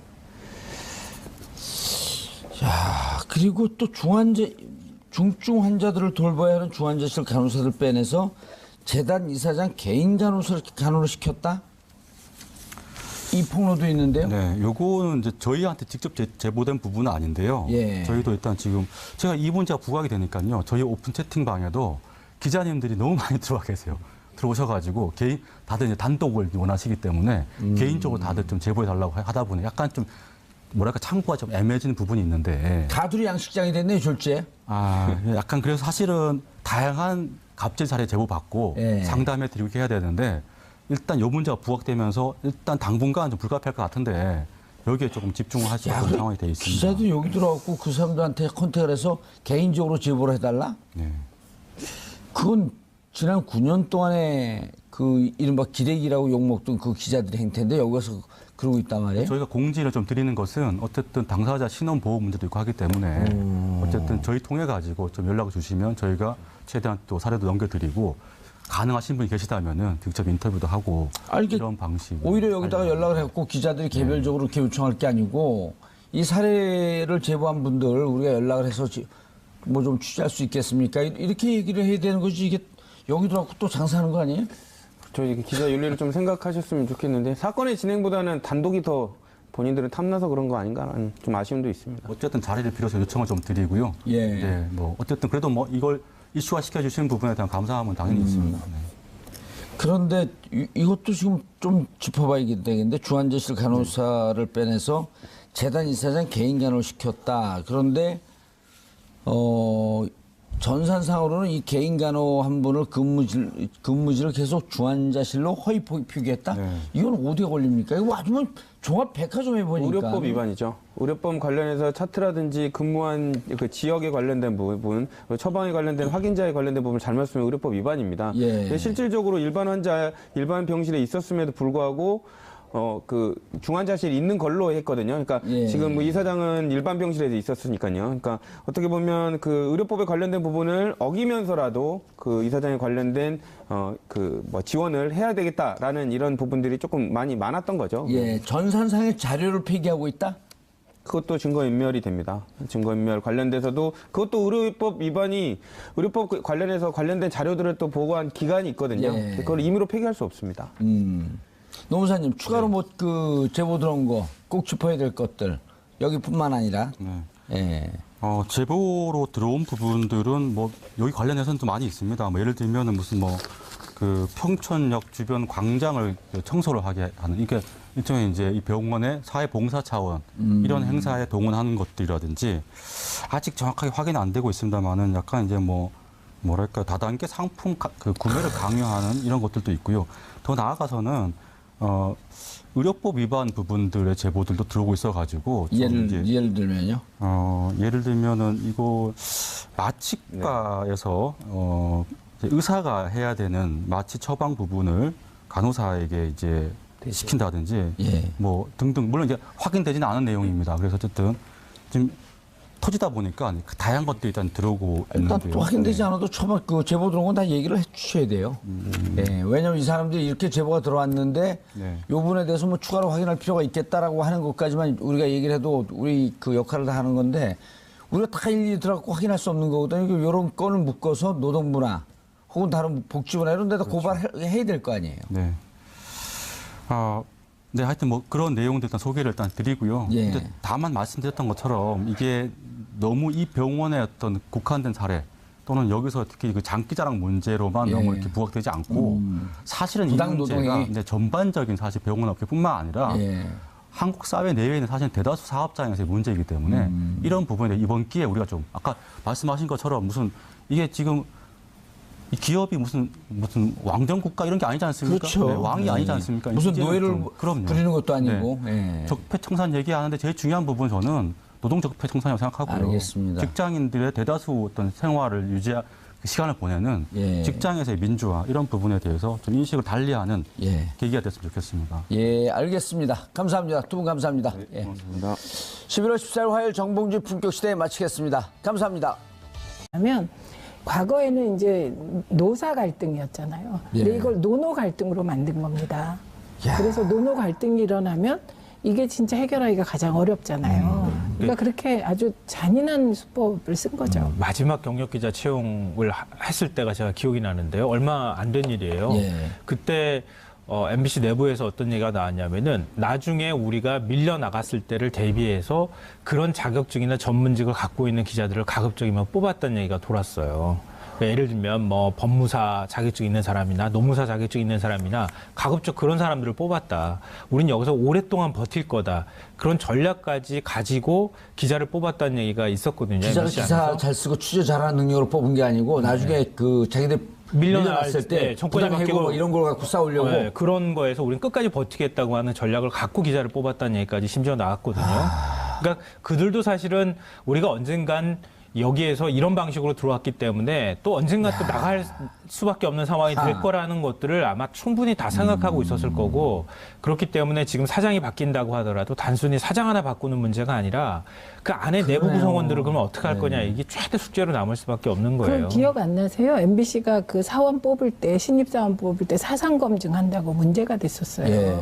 그래서 좌파적 사고를 갖고 있는 그 후보자들을 걸러내라 이런 게 있어서 문제가 많이 됐거든요. 그러니까 지금 사장 하나 바뀐다고 지금 그 우리 김수환 평론가 말씀하셨듯이 사장 하나 바꾼다고 되는 게 아니고 그 내외 또 이렇게 시용 기자들 말고 또 이 사장이나 이런 그 임원들이 정권에 이렇게 바짝 엎드려갖고 친정권적 보도를 일삼고 있을 때 그 내부 구성원들 중에 거기에 동의하면서 또 그쪽 줄을 쓴 사람들도 있을 거 아니에요. 그렇죠. 그러니까 지금 이제 차기 MBC 사장님은 진짜 고생을 엄청 하시게 되는 거고 그렇기 때문에 과거에는 이제 MBC 사장을 뽑으면 어떤 세계관이 뚜렷하고 그리고 추진력이 있고 뭐 이런 도덕적으로 뭐 좀 결백했으면 좋겠다 이런 기준이 되는데 지금은 거기에 플러스 경영도 잘해야 되고 지금 경영이 어려우니까 그리고 더 어려운 인화 단결 그러니까 이걸 해야 되니까 이번 사장은 진짜 정말로 심사숙고하셔서 잘 뽑아야 될 것 같죠? 노조 측에서도 지금 그 상당히 신경을 쓰고 있을 거 아니에요. 일단 그 파업을 끝내고 업무 복귀를 하잖아요. 업무 복귀를 하면서도 뒤숭숭하겠어요? 그러니까 이게 참 아마 입장을 바꿔놓고 생각을 해보세요. 일단 사장은 나갔어요. 김장겸 사장은. 그리고 이제 나머지 간부들은 남아 있고요. 그럼 노조원들은 일단 파업에서 어찌 보면 승리한 거잖아요. 그렇죠? 그리고 이제 복귀를 했어요. 프로그램을 만들어야 하잖아요. 이걸 그러면 원래 프로그램을 다시 똑같이 복구를 해야 되는 것인지 아니면 개편을 해야 될 것인지 그럼 개편하는데 이거 간부하고 상의를 해야 되는지 간부는 어차피 아니 제가 노조원이라도 그럴 것 같아요. 당신 좀 있으면 바뀔 사람 아니에요. 좀 다른 얘기 하지 말고 조용히 있어요. 저는 그렇게 얘기할 것 같거든요. 좀 아마 MBC 노조원들의 심정이 그럴 거예요. 이제 나한테 좀 귀찮게 하지 말고 지시 내지 말고 그냥 조용히 있으시라. 우리가 뭔가 이제는 정말 좋은 프로그램 한번 만들어 보겠다고 한다 하더라도 간부하고 말이 안 맞는 거예요. 간부 입장에서도 내 말 안 들어오라고 화내기에도 되게 애매해요. 사장이 와서 인사낼 게 뻔한 상황인데 내가 거기서 지금 무슨 또 세상이 바뀌었는데 또 그동안에 뭐 국정원 얘기도 나오고 많이 나왔는데 무슨 염치로 또 얘기하겠어요. 이러니까 조직이 이게 현재로서는 뒤숭숭하네요. 뒤숭숭하고 아니 백종문 부사장 같은 경우는 임원들은 자신의 사표 막 내고 그래야 되는 거 아니에요? 근데 사표를 낼 대상이 백종문이에요. 사장 대행이니까. 백종문 자기가 먼저 내이죠. 그러니까 그래서 지금 이제 문제가 되는 건 백종문 부사장 같은 경우는 또 이분이 이제 곧 소환돼서 조사를 받게 될 것 같아요. 그러니까 지금 김장겸 전 사장이죠, 이제. 김장겸 전 사장도 사장 물러난 걸로 끝나는 게 아니에요. 이분이 노동부 특별근로감독관이 MBC에 파견돼서 부당 노동행위를 한 사람으로 지목됐고 그래서 검찰 고발을 했죠. 검찰 고발할 때 그냥 한 게 아니라 기소 의견으로 고발을 했습니다. 기소 의견으로. 그러니까 일단 요거는 부당 노동 행위죠. 부당 전보, 부당 노동 행위에 관한 거고 또 김장겸 사장은 방송법 위반으로 고발당하기도 했거든요. 그러니까 이분은 어차피 검찰 조사를 받아야 되는데 백종문 부사장이 사장 대행이 되는 거예요. 그냥 자동으로. 그런데 이 대행까지도 기억하시겠지만 백종문 녹취록으로 이미 고발당한 상태예요. 그 국회의원 시절 그 공개했잖아요. 최민희 제가 의원이. 공개해서 MBC에 보복 보도 당했죠. 최민희 의원이 그거 공개했고 2016년 4.13 총선에서 떨어진 거 아니에요? 사람들은 그렇게 말하죠. MBC가 그걸 메인 뉴스에서 말도 안 되는 아니 근데 보복 평상시 안 보도를. 친하세요? 떨어졌다니까 되게 좋아하시네. 아니. 왜 이렇게 좋아하세요? 너무 하세요? 아니요, 저도 사실은 좀 피해 당사자 중에 한 명이긴 한데요. 근데 왜 좋아하는? 어떤 면에서? 아니 이번에 저 국정원 문건 나오고 난 다음에 저도 좀 놀랐어요. 근데 이 정권 바뀌고 나면 저도 피해자였습니다라고 얘기하는 사람들이 많이 나온다 그래서 사실 먼저 나서서 말은 못했지만 그 국정원에 제가 이제 라디오를 굉장히 오래 했기 때문에 맞아. 2년 몇 개월 동안 했었죠? 아니요, MBC에서만 한 것만 해도 6년이 넘고요. 지금 다 합치면 MBC에서 한 9년을 했어요. 제가. 적폐 세력이 여기? 아니, 언제 했는데? 그러니까 이명박 정부 시절 전까지 세계는 그리고 우리는이라는 프로그램을 김미아 씨랑 같이 했어요. 맞아요. 김미아 씨가 밀려나는 과정도 제가 다 봤고요. 2011년 밀려날 때. 그리고 국정원 거기에 이제 정리해야 될 패널 김땡땡 이렇게 세계는 그리고 우리는 김땡환, 김성땡. 저도 그렇게 지금 이제 뒤늦게 알게 됐는데 그때 이제 패널들을 먼저 정리하고 그다음에 김미아 씨를 정리한 것으로 알고 있고요. 그리고 시선 입증 그만두는 과정에서도 제가 손석희 현재 JTBC 사장이지만 어떻게 밀려나는지 어떻게 했는지도 다 얘기를 들었던 당사자 중에 한 명이고요. 그리고 이 세월호 참사 있었을 때 그때 정말 MBC에서 저를 그 표준 FM에서 한 번도 안 불렀거든요. 그 다음에. 근데 갑자기 연락이 왔어요. 잠깐만 브리핑 방송을 해달라고. 그래서 제가 한 달 좀 안 되게 가서 방송했는데요. 이제는 말할 수 있다. 말씀을 드리자면 그 세월호 그 브리핑 하는데도 정말 토시 하나까지 다 감수래요? 예, 했습니다. 그러면 그 정도로 하나까지 심했어요. 다 써주면 그걸 할 수 없이 하신 거네요. 하기로 했으니까. 할 수 없이 했다기보다는 이제 제가 방송 들어가서는 이제 또 할 수 있지만 그 아이템 중에서 정부 비판성 그때 상당히 많이 세월호 구조 문제라든가 이런 것들이 많이 제기될 때잖아요. 해수부 비판. 네네. 그런 아이템들은 다 가급적 다 빼고 가는 형태로 해달라고 그렇게 요구를 하고 계속 얘기를 했었어요. 피해자시고 저는 목소리가 익숙하거든요.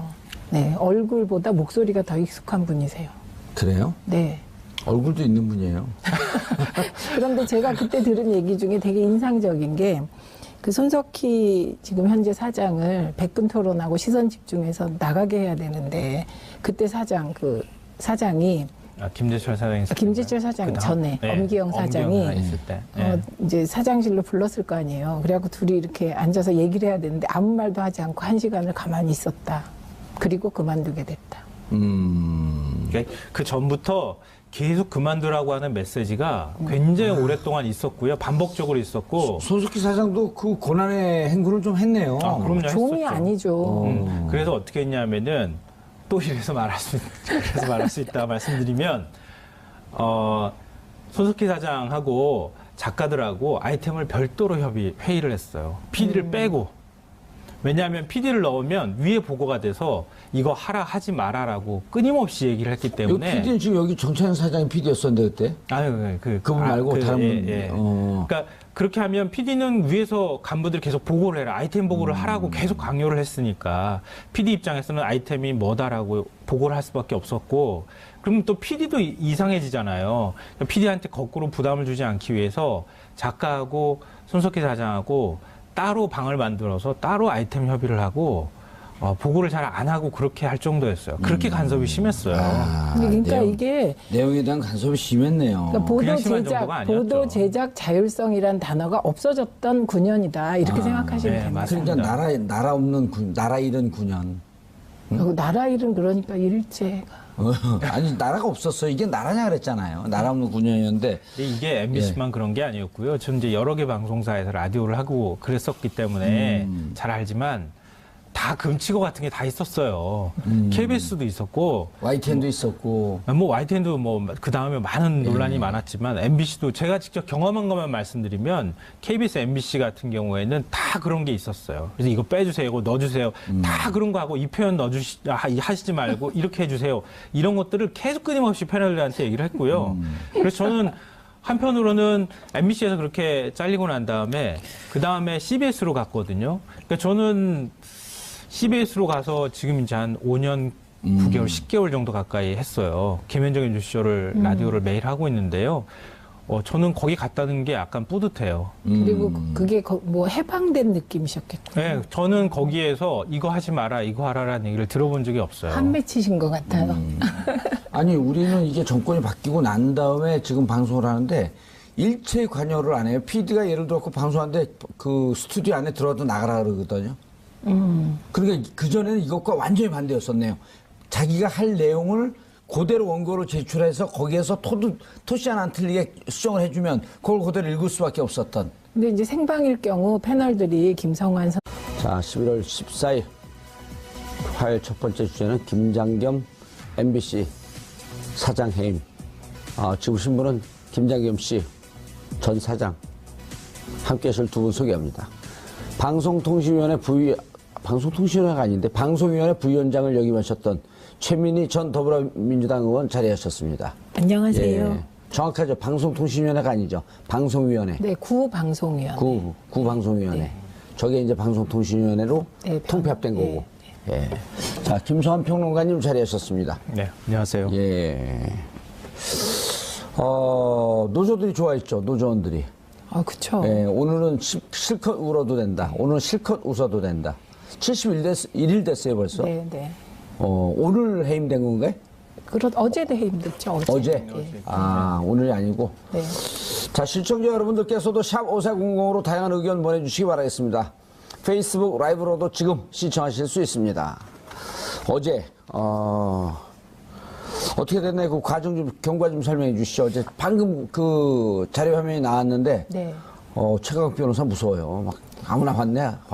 그 무섭기도 한데 예. 저게 핵심입니다. 그러니까 구 여권 이사가 예. 지금 뭐 권력 비판을 해야 될 MBC 이사회가 이게 뭐냐 뭐 이런 말도 안 되는 얘기를 하니까 예전에 권력 비판 제대로 했냐 이렇게 비판하는 것이거든요. 예.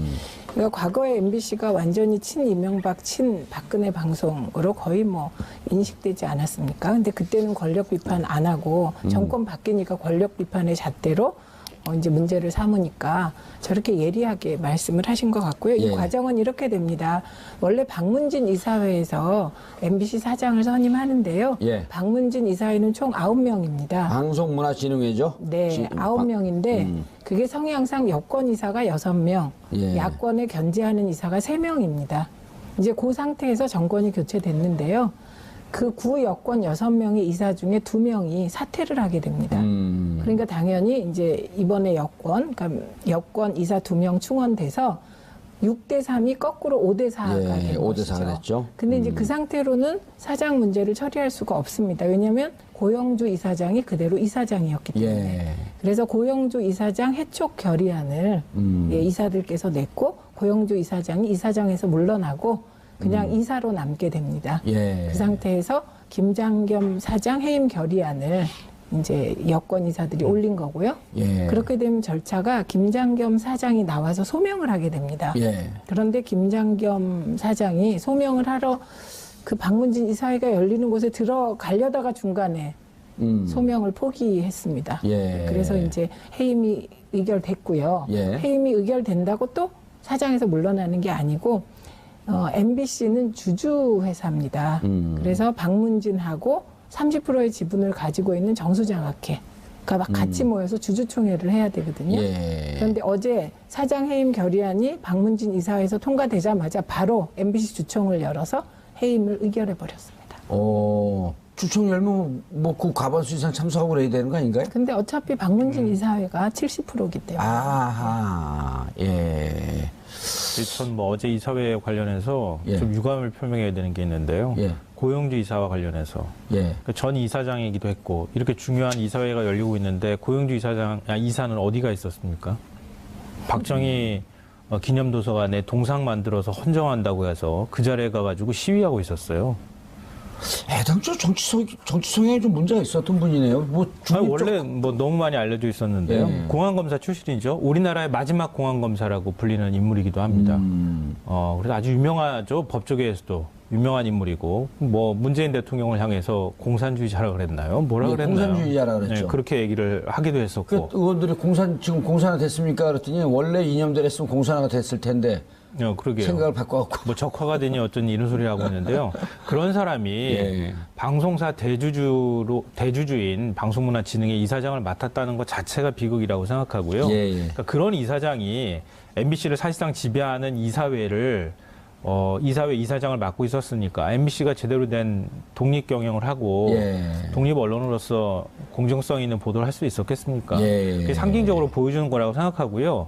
만약에 자기 의견들이 필요하다, 의견 제의가 필요하다고 하면은 이사회에 참석을 했어야죠. 그게 자기의 임무죠. 그리고 자기 주장을 하고. 그러면은 앞으로 이런 식으로 시위 참석할 거면 제가 볼 때는 이사 자격도 내려놔야죠. 뭐하러 이사 자격 달고 있으면서 거기서 돈 받습니까? 이건 말이 안 되는 일을 하는 거라고 생각하고요. 이게 무슨 본인이 우리 사회에 큰 무슨 이념 싸움을 하고 있는 마치 전위부대 같은 그런 인식을 머릿속에 하고 있는 것 같은데 그런 인식을 계속 갖고 있는 사람들이 예를 들어서 뭐 고용기를 담보할 수 있는 방법을 좀 찾아보려고 노력 중입니다. 이제 지금 말씀하신 게 총론인데요. 그럼 구체적으로 언제까지 마무리 짓겠다 내부 그 일정은 잡아놓은 게 없으신가요? 여러 가지 논의를 하고 있고요. 이런 부분은 사실 저희가 또 독단적으로 얘기하는 것보다는 여러 부분의 어떤 MBC의 내부적인 절차, 그다음에 저희 방문진에서 해야 될 절차, 또 사장 선임을 하면 일정 기간 또 공모 기간을 거쳐야 되고, 공모 뒤에는 면접을 위해서 일정 배수를 선정을 하고 서류 심사라든지 이런 과정을 거치고 그다음에 그 뒤에 이제 PT를 해서 선정을 하게 되는데 이런 과정 속에서 저희가 최대한 단축시키는 것도 방법이지만 그 과정에 좀 국민들의 의견을 들을 수 있고 국민들이 어떤 분이 사장이 되는지 알 수 있는 그런 어떤 방법이 없나 이런 것들이 좀 고민해서 시기를 아직 확정하지는 못했습니다. 그래도 그쪽 내부 사정을 가장 잘 아시는 분일 텐데요. 대강 우리 시청자분들이나 국민들이 판단하기에 이때쯤 되면 사장이 선임이 돼서 정상화의 첫 삽을 뜨겠다 하는 시기적 일정이나 대충 좀 예측을 해주시죠. 아무리 늦어도 12월 중순 전후에는 결정을 해야 되지 않을까 이렇게 생각을 하고 있습니다. 너무 늦어요. 가급적 빨리 당겨보도록. 알겠습니다. 이달 안에 끝내주시기 바라겠습니다. 네, 알겠습니다. 저희가 지켜보겠습니다. 네, 감사합니다. 감사합니다. 잘하셨습니다. 12월 중순이면 너무 늦어요. 너무 그럼요. 지금 MBC 노조들이 72일을 했고 제일 중요한 게 MBC 노조뿐만 아니라 국민의 방송으로 마봉춘 돌아가라 마봉춘 기다리는 사람들이 너무 많아요. 그게 왜 그러냐면요. 지금 MBC가 이제 사장은 나갔지만 예. 그 사장이 임명한 소위 방송 적폐 세력들이 운영진에 그대로 남아 있습니다. 지금 그 사장 대행을 하게 될 부사장. 네, 그게 백종문 오. 본부장인데 이분이 이제 노조에 의해서 적폐 중에 적폐로 꼽히는 사람인데 예. 일단 이분이 이제 사장 대행을 하는 겁니다. 그렇게 되면 그 과거의 경영 적폐 등등 해결될 수가 없기 때문에 빨리 사장을 뽑아서 그 좋은 사장이 제일 먼저 해야 될 게 인사혁신을 단행하는 거잖아요. 예. 그 과정에서 가장 첫 번째 중에 첫 번째가 억울하게 해직됐던 아하. 녹취록에 나왔잖아요. 이유 예. 없이 해고했다. 네, 그분들 다 다시 빨리 들어오셔야 MBC 정상화의 시그널이 예. 되는 것이지요.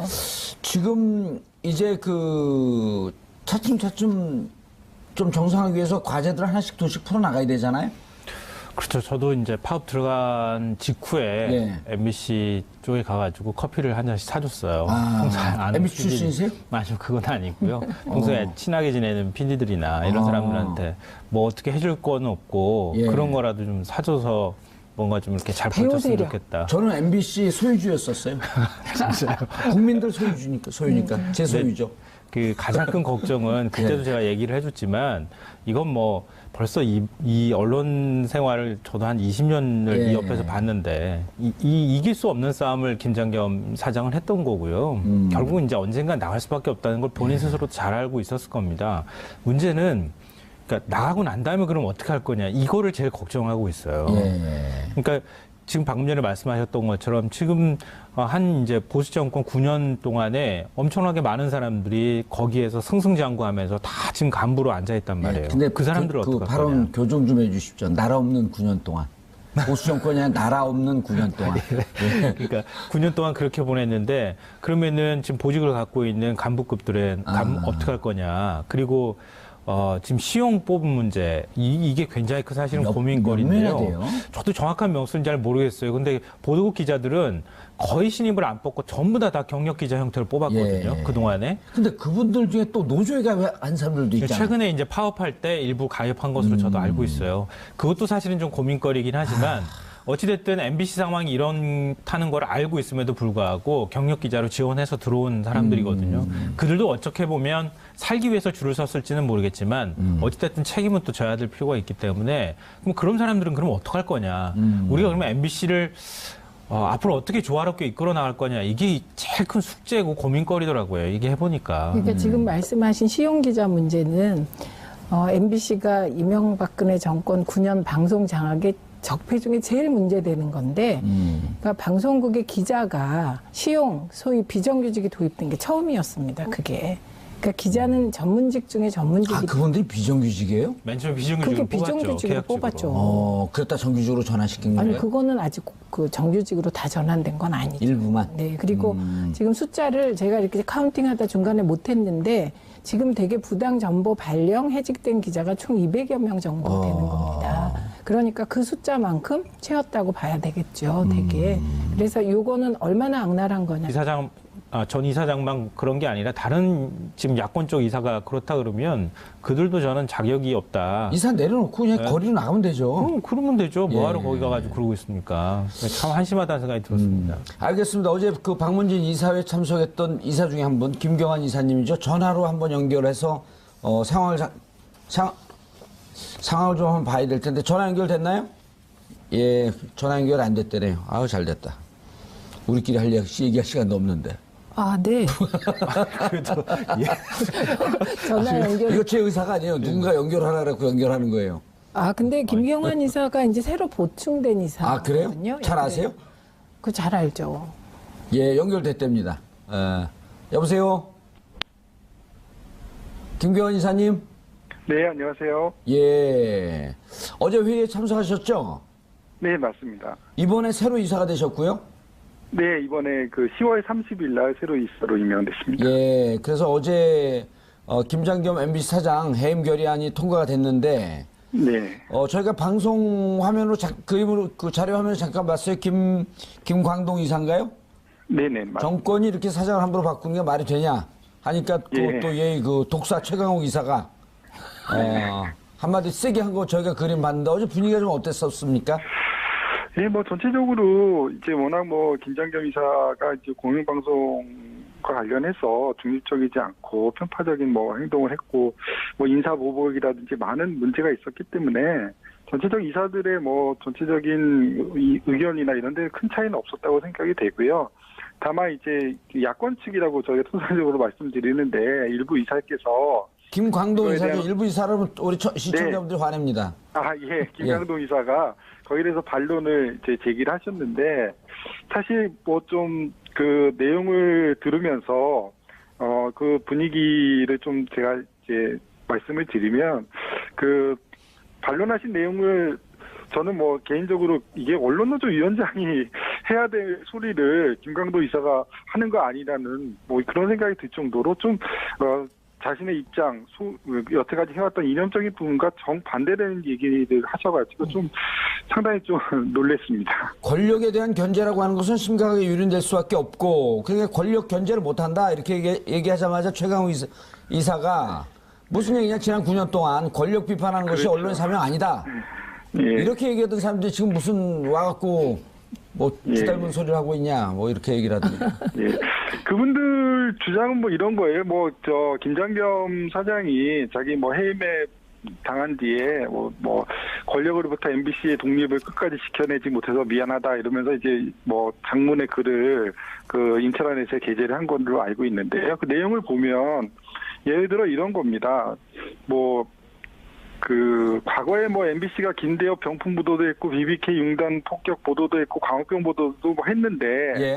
그러면은 뭐 노무현 대통령 때도 보면 우리 FTA 반대도 MBC가 했고요. 예. 그 다음에 황우석 관련 보도도 MBC가 했거든요. 예. 이것도 상당히 정부에 부담이 되거나 반대되는 의견을 MBC가 했지만. 그랬었죠. 그게 MBC의 사명이었죠. 그렇죠. 그럼에도 불구하고 뭐 정치보복을 하거나 그거에 대해서 뭐 인사조치를 하거나 이런 적은 없었거든요. 예. 오히려 회사가 앞장서서 그거를 보호해주고 막아주고 그다음에 정부는 또 그런 비판을 받아들이고 뭐 이런 것들이 있었는데 이번 뭐 그 이명박 정부나 박근혜 정부는 이런 거에 대해서 철저하게 뭐 개개인에 대해서 인사보복을 한다든지 이런 어떤 해고를 시킨다든지 이런 것들을 통해서 한 것이야말로 이게 뭐 방송장악이 아니고 뭔가 이런 생각이 들었습니다. 예, 이제 MBC 정상화 물꼬가 튀었다라고 하면서 이제 노조가 그 환영을 했는데요. 네네. 첫 번째 그 가야 할 길이 MBC 사장 이제 그 해임이 됐기 때문에 사장 공석인 상태에서 장기전으로 갈 수 없는 거 아닙니까? 사장 임명을 해야 될 텐데 구체적인 그렇죠. 계획은 잡혔나요? 이제 그 부분에 대해서도 아직 뭐 구체적인 계획은 잡히지 않았지만 과거에 이제 사장을 선임하는 절차들이 이제 정해진 것들이 있고요. 또 하나는 그러나 이번이 이제 그 사장과 관련해서 정치적 중립성에 대한 이런 것들이 상당히 문제가 돼가지고 MBC를 경영할 능력이 안 되거나 거기에 예. 대한 어떤 책임이 없는 이런 분들이 사장이 됐기 때문에 상당히 문제가 되지 않았습니까? 지난 그랬었죠. 정권에서. 예. 어떤 정부가 들어와도 사장이 중심을 잡고 정치적 중립성이라든지 방송의 공정성을 지켜냈다면 오늘과 같은 일은 없었다고 생각이 됩니다. 예. 그래서 두 번 다시 이런 일이 없도록 정말 그런 어떤 의지와 철학이 있는 분들을 모실 수 있도록 그런 어떤 기존의 절차를 보면서 또 추가적으로 뭐 좀 더 공개된 어떤 시청자들이나 국민들이 알기 쉽고 그 사장을 선임되는 절차를 투명하게 볼 수 있는 그런 어떤 공개성 이런 것들